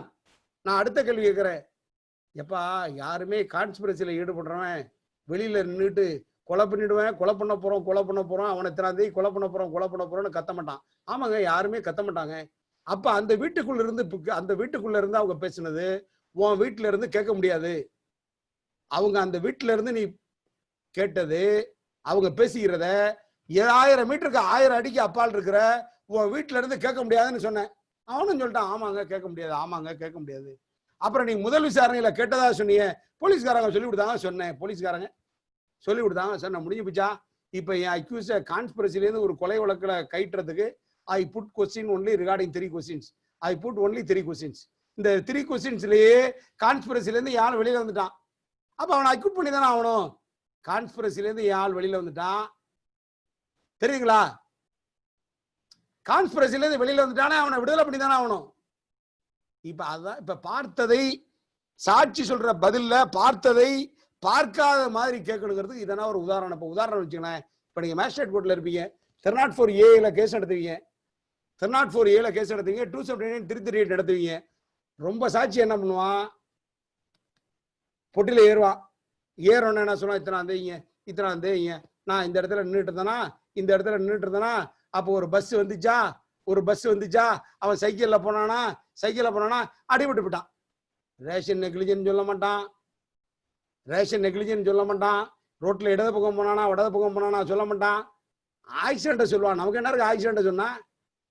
இதை பிடிச்சிட்டு நம்ம வக்கீல் 3 மணி நேரம் 1 மணி நேரம் உழுக்குவாங்க அந்த சாட்சியை. சில வக்கீல் தெக்க இருக்கா வடக்க இருக்கா, அதெல்லாம் இதை எதுக்கு? ரேஷன் நெக்லிஜென்ட் இருக்காது, வண்டியில எப்படி அடிபட்டான்னு இருக்காது, அதுக்கு 2 கேள்வி எப்பாடி பார்த்ததா சொல்றது பொய்ன்னு சொல்லிட்டு இறக்கிடலாம். இப்ப பார்த்ததா அதே சாட்சி சொல்றான்னு வச்சுங்களேன், நீங்க சப்போஸ் இடத்த போய் பார்த்தீங்கன்னா ஸ்கெட்சில் இருக்கிற வீட்டுக்கும் அவன் வீட்டுக்கு இருக்கும். எல்லா சாட்சியும் சம்பவம் நடக்கிறத பார்த்துட்டே இருக்க மாட்டான். அவன் வேற ஒரு திசையில இருப்பான். வடக்கு பக்கம் பார்க்கறதுக்கு அவன் வீடு இருக்கும், டீ கடை தெற்க டீ கடை இருக்கும். தெற்க டீ கடை இருந்தா அவன் பார்வை வடக்கு பக்கம் இருக்கும். ஆக்சிடென்ட் என்னன்னா அரை ஃபர்லாங் அப்பால கிழக்காலே மேற்காலே நடந்திருக்கும். இப்ப இதை பார்க்க முடியுமானா பார்க்க முடியாது. இப்ப இந்த மாதிரி ஆஸ்பெக்ட்ல நீங்க டிஸ்டன்ஸை தொடர்புடுத்தி கேள்வி கேட்டு அவன் என்ன வேலை பார்த்துட்டு இருக்கானா அதை கேள்வி கேட்டு, நீ சத்தம் கட்டத்துக்கு அப்புறம் தான் கேட்டியானா ஆமான்றான். சத்தம் கட்டத்துக்கு அப்புறம் தான் நீ கேட்ட, உனக்கு விபத்து நேரிட்டு தெரியாதுன்னா நேரிட்டு தெரியாதுன்றான். சத்தம் கட்டத்துக்கு அப்புறம் தான் போய் பார்த்தம்மா. இதைத்தான் பார்த்ததை பார்க்காதது மாதிரி கேட்கணும், பார்த்ததை பார்க்காதது மாதிரி கேட்கணும். இப்ப அடுத்தது try to get contradiction. இப்ப கான்ட்ரடிக்ஷன் என்ன? What is mean contradiction? Do you know anything about contradiction? இப்ப எவிடன்ஸ் ஆக்ட்ல இதுக்கு ப்ரொவிஷன் இருக்கா? ப்ரொவிஷன் இருக்கு. கான்ட்ரடிக்ஷனா என்னன்னு எவிடன்ஸ் ஆக்ட்ல ப்ரொவிஷன் இருக்கு. நான் அதை எதுக்கான்னு சொல்றேன்னா, நான் இளம் வழக்கறிஞர்களை மண்டாடி கேட்டுக்கொள்வது, இந்த கொரோனா நமக்கு வாழ்வாதாரத்தை பின்தங்கியது மறுக்கவில்லை. இந்த கொரோனா வாழ்வாதாரத்தை பின்தங்கியது மறுக்கவில்லை. நானே மார்ச்சிலிருந்து கஷ்டப்பட்டு தான் இருக்கிறேன். ஏதோ ஆதரிச்சு சொல்லி போலீஸ் அகாடமியில் எடுத்து இப்ப அவங்க காசு கொடுத்துட்டு இருக்காங்க. அதான் வாழ்வாதாரத்தை கொரோனா கஷ்டப்படுத்தியது மறுக்கவில்லை. ஆனால் நண்பர்களே, மனதார பாராட்டுகிறேன், இளம் சமுதாயத்தை இந்த கொரோனா படிக்க வைத்திருக்கிறது. நான் உண்மையிலே நீங்கன்னா என்னைக்காவது 250 பேர் 270 பேர் மாலை 5:30 மணி வரை ஒரு வழக்கறிஞர் நடத்துகிற வழக்கை கவனித்தது உண்டா? உங்கள்கிட்ட படிக்கிற ஆர்வத்தை தூண்டி இருக்கிறது. இது இங்க மட்டும் இல்ல, ஆதிலட்சுமி அம்மா கிளாஸ்ல மட்டும் இல்ல, நான் எடுத்த பவானி மோகன் சார் கிளாஸ்லையும், நான் எடுத்த காரைக்கால் நீதிபதி கார்த்திகேயன் ஐயா கிளாஸ்லையும், நான் எடுக்கிற பல வகுப்புகளில் பார்க்கிறேன். எங்க பார்த்தாலும் இளைஞர்கள் படிக்க தூண்டிருக்கிறார்கள். இதை எதுக்கான்னு சொல்றேன்னா, நீங்க பொழுதுனைக்கும் விழித்துக் கொண்டு, வலம்புரி ஜான் சொல்லுவார், விழித்துக் கொண்டிருக்கும் போதெல்லாம் படித்துக் கொண்டிருக்க வேண்டும்னு. அது மாதிரி நீங்க படிக்கணும். சாட்சி சட்டம் பிரிவு 145வது பிரிவை நான் படிக்கிறேன், நீங்க கேளுங்க. 145 சாட்சி ஒருவரால் எழுதி கொடுக்கப்பட்ட அல்லது எழுதி கொண்டு வரப்பட்டவையும் பிரச்சனையில் உள்ள விஷயங்களுக்கு தொடர்புடையமான முந்தைய உரைகளை பற்றி அத்தகைய எழுத்து அவருக்கு காட்டப்படாமலேயே அல்லது மெய்ப்பிக்கப்படாமலேயே அவர் குறுக்கு விசாரணை செய்யப்படலாம். இப்ப நான் சொல்றது கான்ட்ரடிக்ஷன் இன் ரைட்டிங் மேனர். சாட்சி ஒருவரால் எழுதி கொடுக்கப்பட்ட அல்லது எழுத்து வடிவில் கொண்டு வரப்பட்டவையும் பிரச்சனையில் உள்ள விஷயங்களுக்கு தொடர்புடையமான முந்தைய உரைகளை பற்றி அத்தகைய எழுத்து அவருக்கு காட்டப்படாமலேயே அல்லது மெய்ப்பிக்கப்படாமலேயே அவர் குறுக்கு விசாரணை செய்யப்படலாம். This is 145 part 1. அதாவது எழுத்து வடிவில் இருக்கிற ரைட்டிங்க அந்த சாட்சி கிட்ட காமிக்காமலே அவன்கிட்ட கேட்கறது. இப்ப உதாரணத்துக்கு என்ன சொல்லணும்னா, இப்ப நீங்க ஒரு கொலை கேஸ் நடத்துறீங்க. கொலை கேஸ்ல ஒருத்தன் அக்யூஸ், நீங்க இருக்கிற சார்ஜ் ஷீட் படி ஒருத்த அக்யூஸ். இப்ப ஆஸ்பத்திரியில கொண்டு போய் ஒருத்தர் சேர்க்கிறான், இன்ஜூர்டு பேச இயலாத நிலையில இருக்கிறான். கொண்டு போய் சேர்த்த ஐ விட்னஸ் தான் டாக்டர்கிட்ட வரத சொல்றான். அவன் சொல்றான் assaulted by 9%, assaulted by 9%, assaulted by 9% டாக்டர்கிட்ட சொல்லியிருக்கான். This is a earlier statement given by the witnesses before the doctor. This is a earlier version given by the witnesses before the doctor. என்ன சொல்றான்? அவன் தான் கம்ப்ளைண்ட் கூட. அவன் கொடுக்குற கம்ப்ளைண்ட்ல ஒருத்தன் தான் இருக்கு. கம்ப்ளைண்ட் கொடுக்கறதுக்கு முன்னாடி டாக்டர்கிட்ட போய் assaulted by 9 known person by weapon அறிவாள் கம்பி கட்டை by weapon அறிவாள் கம்பி கட்டைன்னு பல வெப்பனை சொல்லியிருக்கிறான், பல நபர்களை சொல்லியிருக்கிறான். This is a clear contradiction. இப்ப நீங்க என்ன பண்ணணும்? இப்ப நீங்க சாட்சிகிட்ட அவன் சாட்சி சொன்ன உடனே அவன் ஒருத்தன் தான் அடிச்சான், ஒருத்தன் தான் சொன்னான்னு சொன்ன உடனே நீங்க அவன்கிட்ட இருந்து கான்ட்ரடிக்ஷனை உருவாக்கணும்னா first of all you put a question. இதான் பார்ட் 1, 145 பார்ட் 1. தம்பி, நீங்க மருத்துவர்கிட்ட கொண்டு போனப்ப இந்த மாதிரி நீங்க அந்த மருத்துவர்கிட்ட இந்த மாதிரி இறந்து போனவரை 9 நபர்கள் தாக்கியதாக கூறினீர்களா? அவன் ஆமான்ட்டான்னா 145 பார்ட் 1 முடிஞ்சு போடும். இப்ப அருவா கம்பி கத்தில ஒட்டதா சொன்னீங்களா? ஆமான்ட்டான்னா பார்ட் 1 முடிஞ்சு போடும். இப்ப சப்போஸ் இவன் மறுத்துட்டான், இல்லைங்க நான் அது மாதிரி சொல்லலங்கிறான். இப்ப இல்ல அவன் மறுத்துட்டான், நான் அது மாதிரி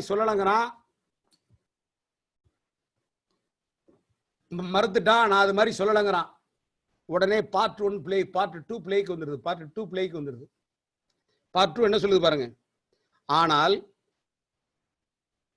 அந்த எழுத்தை கொண்டு அவரை முரண்படுத்த கருதினால் அந்த எழுத்து மெய்ப்பிக்கப்படுவதற்கு முன்பு எழுத்தின் எந்த பகுதியில் அவர் உரையை முரண்படுத்தும் பொருட்டு பயன்படுத்தப்பட்டுள்ளவோ அந்த பகுதிகளுக்கு அவருடைய கவனம் ஈர்க்கப்படுதல் வேண்டும்.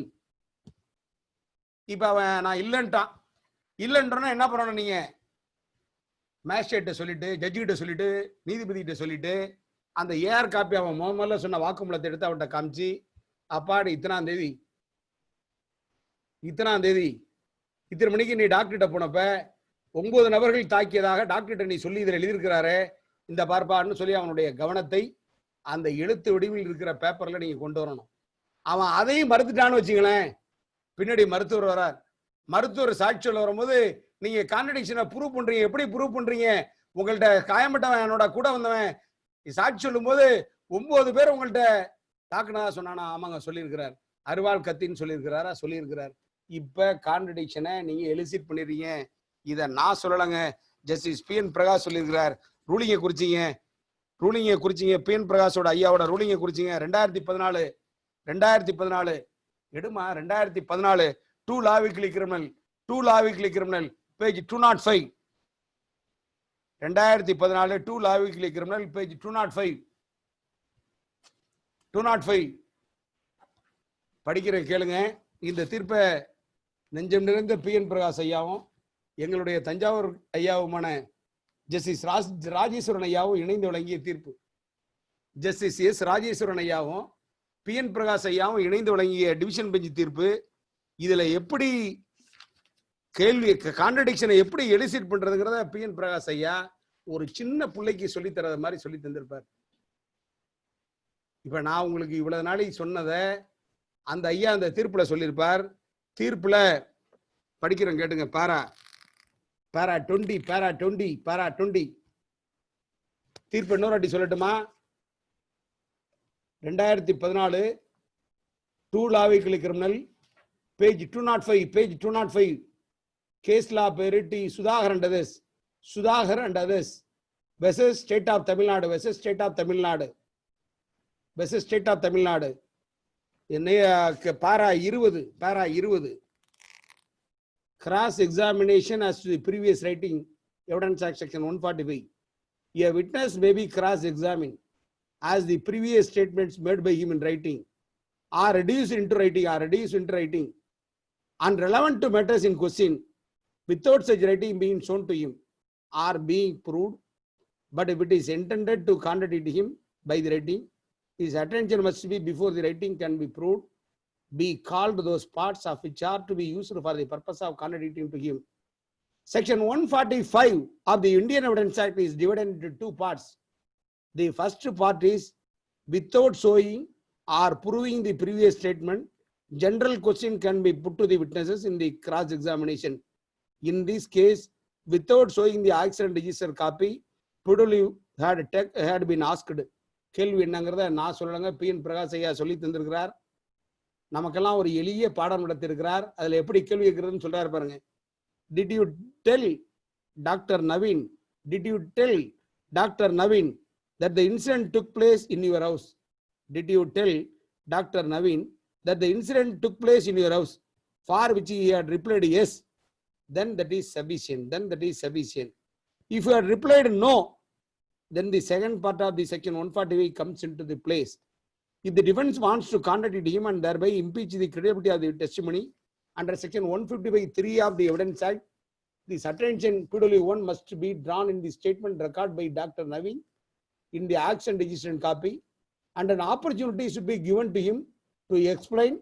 Without resorting this procedure, it is not permissible to prove a contradiction. The following example given by the legal class is Bhaivan Bose, Bhagavan Singh versus State of Punjabங்கிற கேஸ்ல சொன்ன உதாரணத்தை எடுத்து போட்டு இந்த தீர்ப்புல எழுதியிருக்கிறார். இப்ப நீங்க புரிஞ்சுக்கிட்டீங்களா? இப்ப கான்ட்ரடிக்ஷனை எப்படி ப்ரூவ் பண்றதுன்னு நான் உங்களுக்கு சொல்லி கொடுத்தேன். இன்னொரு முறை வேணாலும் சொல்றேன். இப்ப டாக்டர்கிட்ட இப்ப பாருங்க எவ்வளவு சிம்பிளான மேட்டர் பாருங்க. இப்ப டாக்டர்கிட்ட இப்ப விடுங்க, 7-8 பேரை விடுங்க. இப்ப சம்பவ இடம் சென்னை பாரிமுனையில் உள்ள உயர்நீதிமன்ற வளாகத்துக்கு எதுக்குறன்னு இருக்கு. உயர்நீதிமன்ற வளாகத்துக்கு எதுக்குறன்னு சம்பவ இடம் இருக்கு போலீஸ் கேஸ்ல. இப்ப ஏஆர் காப்பில டி நகர்ல உள்ள சரவண பவன் எதிரிலன்னு இருக்கு. ஏஆர் காப்பில டி நகர்ல உள்ள சரவண பவன் எதிரிலன்னு இருக்குது. இது கான்ட்ரடிக்ஷனா? இது எழுத்து வடிவில் இருக்கிற கான்ட்ரடிக்ஷனா? இப்ப இந்த எழுத்து வடிவில் இருக்கிற கான்ட்ரடிக்ஷனை யார்கிட்ட கேட்பீங்க? யார் மேக்கரோ அவர்கிட்ட தானே கேட்பீங்க. டாக்டர்கிட்ட போய் முதல்ல யார் சொன்னானோ அவன்கிட்ட தானே கேட்பீங்க. ஒன்னு இன்ஜூர்டா இருந்தா அவன்கிட்ட கேட்பீங்க. இன்ஜூர்டா கூட அழைச்சிட்டு போய் யார் செத்தானோ அவன்கிட்ட தானே கேட்பீங்க. இப்ப நீங்க ஏஆர் காப்பில இருக்கிறத யார் கம்ப்ளைண்ட் அவன்கிட்ட நீ டாக்டர்கிட்ட கொண்டு போய் சேர்த்தும் போது இந்த மாதிரி டாக்டர்கிட்ட சொல்லிருக்கியா? ஆமான்ட்டானா 145 முடிஞ்சு வச்சு நீங்க ப்ரூவ் பண்ணிட்டீங்க. இல்லன்ட்டானா 155(3)ல அந்த ஸ்டேட்மெண்ட்டை திருப்பி அவன்கிட்ட எடுத்து காமிச்சு அதையும் மறுத்துட்டானா டாக்டர்கிட்ட காமிச்சு டாக்டர் எஸ்ன்ட்டார்னா நீங்க கான்ட்ரடிக்ஷனை ப்ரூவ் பண்ணிட்டீங்க. இதுதான் இந்த ரூலிங் சொல்ற கோட்பாடு. இதைத்தான் நான் சொன்னேன், ட்ரை டு பிரிங் கான்ட்ரடிக்ஷன். இப்ப அடுத்தது பாருங்க, ட்ரை டு பிரிங் கான்ட்ரடிக்ஷன். அடுத்தது அச்சிட்ட முதல் தகவல் அறிக்கையில் தாமதம் இருக்கிறதா? அச்சிட்ட முதல் தகவல் அறிக்கையில் தாமதம் இருக்கிறதா? என்னடா சாமிநாதன் சார், நான் கிரிமினல் வக்கீல், அதனால நான் கிரிமினலுக்கே சொல்லித்தரேன். சிவில்ல இருக்கிறவங்க யாரும் தப்பா நினைக்காதீங்க. ஏன்னா எனக்கு சிவில் எதுவுமே தெரியாது. நான் பியூர்லி கிரிமினல் வக்கீல் தான். நீங்க பியூர் கிரிமினலான்னு கேட்காதீங்க, நான் பியூர் கிரிமினல் வக்கீல்.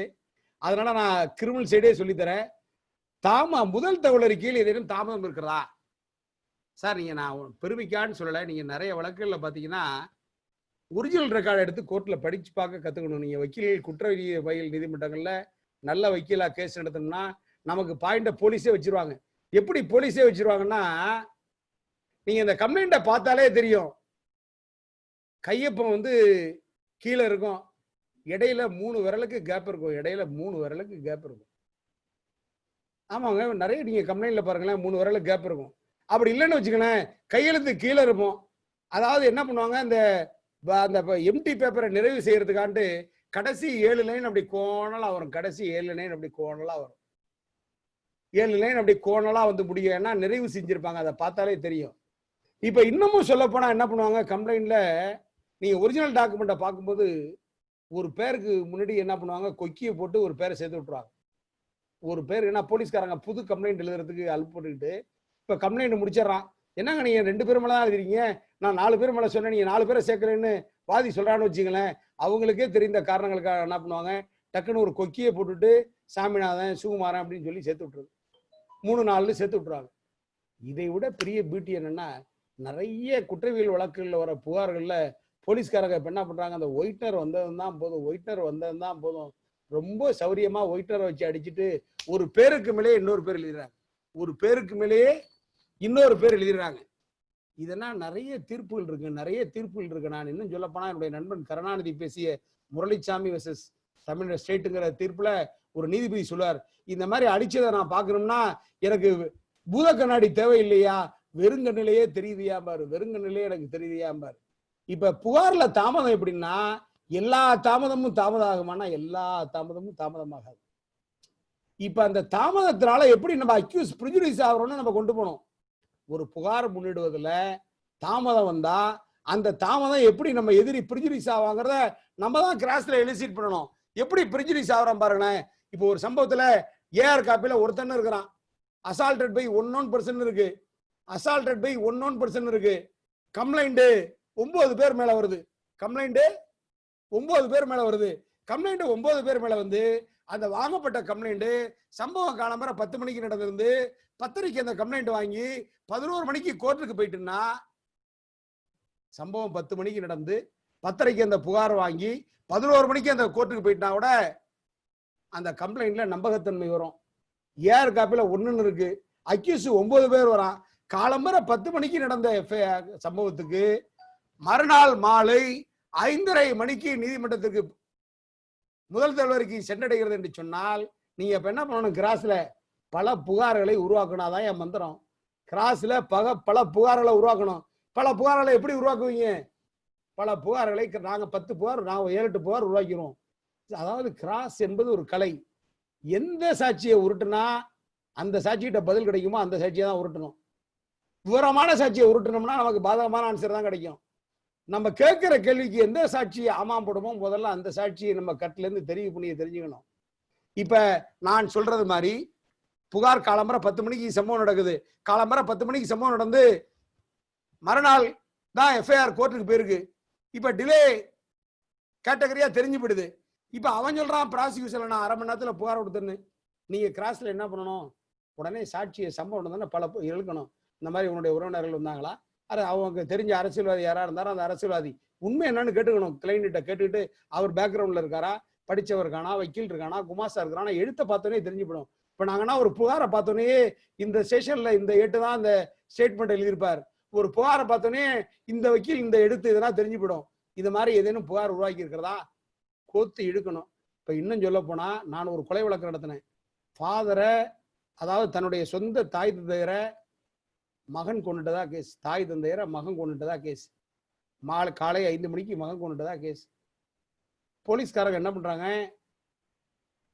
புருஷன் மேல, அவன் பொண்டாட்டி மேல, பொண்டாட்டியோட அப்பன் மேல, பொண்டாட்டியோட ஆய் மேல, அவங்க வீரங்கன்னா 8 கிலோமீட்டருக்கு அப்பால் இருக்கிற ஒரு 8 கிலோமீட்டருக்கு அப்பால் இருக்கிற ஒரு கொலை நடந்த இடத்துல இருந்து 8 கிலோமீட்டருக்கு அப்பால் இருக்கிறாங்க. அங்க வசிக்கிறாங்க. யாராருன்னா கணவன், மனைவியோட அப்பா, அம்மா, அத்தனை பேர் அங்க வசிக்கிறாங்க. இவன் என்ன பண்ணிடுறாங்க, புகாரை வாங்குறப்ப எல்லாரையும் சேர்க்கணும்னு சொல்லி வற்புறுத்தல் வந்தோம்னே சாயந்தரம் 4:30 மணிக்கு தான் கம்ப்ளைண்ட் ரிசீவ் ஆகுது. கம்ப்ளைண்ட் ரிசீவ் ஆகுதுன்னா அப்படின்னா ஒரு வக்கீல் கம்ப்ளைண்ட்டை டாட் பண்றாரு. நான் சாட்சிகிட்ட கேள்வி கேட்கிறேன், அம்மா இந்த கம்ப்ளைண்ட்டை வந்து நீ என்னமா படிச்சிருக்கேன்னு அந்த அம்மாவோட உனக்கு எழுத படிக்க தெரியுமான்னா எனக்கு எழுத படிக்க தெரியாதா எழுத தெரியாதுன்ட்டு.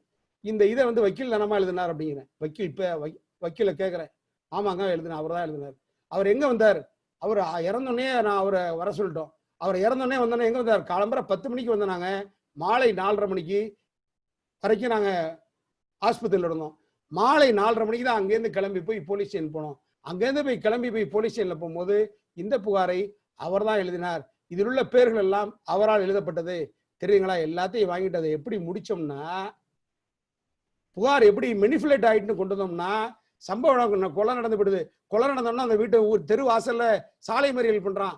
சாலை மறியல் பண்றப்ப என்ன பண்றான், ஒரு 188 போடுறான் போலீஸ், ஒரு 188 போடுறான். சாலை மறியல் பண்ணோம்னா கோர்ட்ல ஒத்துக்கிட்டு 100 ரூபா ஃபைன் கட்டிட்டு போயிட்டான். நான் அந்த கேஸோட ரெக்கார்டு எல்லாத்தையும் எடுத்துட்டேன். அந்த கேஸோட ரெக்கார்ட்ல சாலை மறியல் நடந்த நேரம் எப்படின்னா காலை 10 மணி, காலை 10 மணி. கொலை நடந்த வீட்டுக்கு பக்கத்துல தான் சாலை மறியல் நடக்குது. இப்ப காலை 10 மணிக்கு நடக்கிற சாலையில யார் கம்ப்ளைண்ட்னா இந்த வழக்குல யார் புகாரை ரிசீவ் பண்றாரோ அந்த இன்ஸ்பெக்டர் தான் கம்ப்ளைண்ட். தெரியுங்களா உங்களுக்கு? அவர் தான் கேஸ் போடுறாரு. இப்ப 9 மணிக்கே அவருக்கு கொலை நடந்தது தெரிஞ்சுப்படுது, சம்பவ இடத்துக்கு போயிடுறாரு. ஆக இந்த புகார் மாலை 4:30 மணிக்கு வந்தது, வக்கீலோட வருது, டிலேயா கோர்ட்டுக்கு போகுது. அதனால ஏழியரா இருந்த 1% 4% திருத்தப்படுதுன்னு இன்கோஸ்ட் ரிப்போர்ட்ல இருந்து ஏஆர் காப்பில இருந்து கேள்வி கேட்டு 1/4 திருத்தி இருக்குன்னு கொண்டு வந்துட்டேன். இப்ப விடுதலை பண்றதை தவிர வேற வழி இல்லையே. விடுதலை அதுதான் நான் சொல்றேன். தாமதம் எஃப்ஐஆர்ல தாமதம் இருக்கான்னு பார்க்கணும். அடுத்தது பாருங்களேன், டெஸ்பேச்சிங்ல டிலே இருக்கான்னு பார்க்கணும். டெஸ்பேச்சிங்ல டிலே இருக்கான்னு பார்க்கணும். அடுத்தது பாருங்களேன், correction over writing in FIR. Correction over writing in FIR. எஃப்ஐஆர்ல திருத்தம் இருக்குதா? நான் கண்டிப்பாக ஒரு கொலை வழக்கு உச்ச நீதிமன்றத்தில் இருக்குங்க. இப்ப நாங்க நடத்தின வழக்கு ஒருத்தன் பேரை இன்னொரு பேர் திருத்தி இருக்கு. நாங்க திருத்தி இருக்குன்னு சொல்லி எக்ஸ்பர்ட் போட்டு விசாரிச்சிட்டோம். இன்னும் டிசைட் ஆகாம இருக்கு. இப்ப வந்து இதெல்லாம் நான் எடுக்கான்னு சொல்றோம்னா நம்ம அவசியம் ஒரிஜினல் ரெக்கார்டா பார்க்கணும். அடுத்தது ஏ லீகல் மேன் பிஹைண்ட் இட்டா, ஏ லீகல் மேன் பிஹைண்ட் இட்டா எஃப்ஐஆர் படிக்கும் போதே நம்ம தெரிஞ்சுக்கணும். எப்படி தெரியுங்க? கம்ப்ளைண்ட் படிக்கும் போதே ஏ லீகல் மேன் பிஹைண்ட் இட்டான்னு தெரிஞ்சுக்கலாம். எப்படி தெரிஞ்சுக்கலாம் சொல்லுங்க? குற்றமுறு கொலை மிரட்டல் செய்தார், வழி மறித்தார். எப்படி? சாதாரணமா சாட்சியம் என்ன சொல்லுவான்? தடுத்தார் அப்படிமா, அடித்தார் அப்படிமா. இவன் நம்பால் எழுதுவான் வழி மறித்தார், அத்துமீறினார், குற்றமுறு கொலை மிரட்டல் செய்தார். இந்த வாசகங்களை படிக்கும் போதே லீகல் மேன் பிஹைண்ட் இட்டான்னு தெரியும். இதுக்கு ஒரு புகழ்பெற்ற தீர்ப்பு இருக்கு, கோஸ்வாமி வெர்சஸ் ஸ்டேட் ஆஃப் கர்நாடகான்னு. கோஸ்வாமி வெர்சஸ் ஸ்டேட் ஆஃப் கர்நாடகான்னு புகார் நீட்டா எழுதியிருக்கும். எப்படி? அடித்தல் திருத்தல் இல்லாம வித்தவுட் எனி ஹெசிடேஷன். ஒரு ரேப் கேஸ்ல வித்தவுட் எனி ஹெசிடேஷன், கொஞ்சம் கூட பதப்படப்பு இல்லாம நீட்டா எழுதியிருக்கு அந்த புகார். அந்த புகாரை சுப்ரீம் கோர்ட்ல சொல்லுவாங்க, நீட்டா எழுதியிருக்கு இந்த புகார், வித்தவுட் எனி ஹெசிடேஷன், லேட்டா கோர்ட்டுக்கு போயிருக்கு. இது வந்து லீகல் மேன் பிஹைண்ட் இட்டுமாங்க. அது மாதிரி லீகல் மேன் பிஹைண்ட் இட்டான்னு பார்க்கணும். அடுத்தது பாருங்களேன், டைமும் ஈவெண்ட்ஸும் ஒத்து போகுதா? டைமும் ஈவெண்ட்ஸும் ஒத்து போகுதா?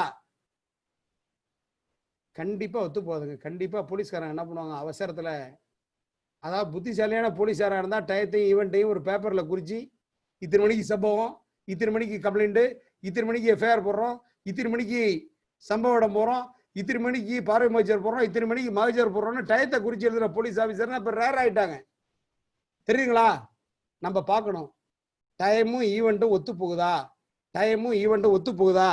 அடுத்தது வெப்பன் டேலி ஆகுதா, வெப்பன் டேலி ஆகுதா, வெப்பன் டேலி ஆகுதா.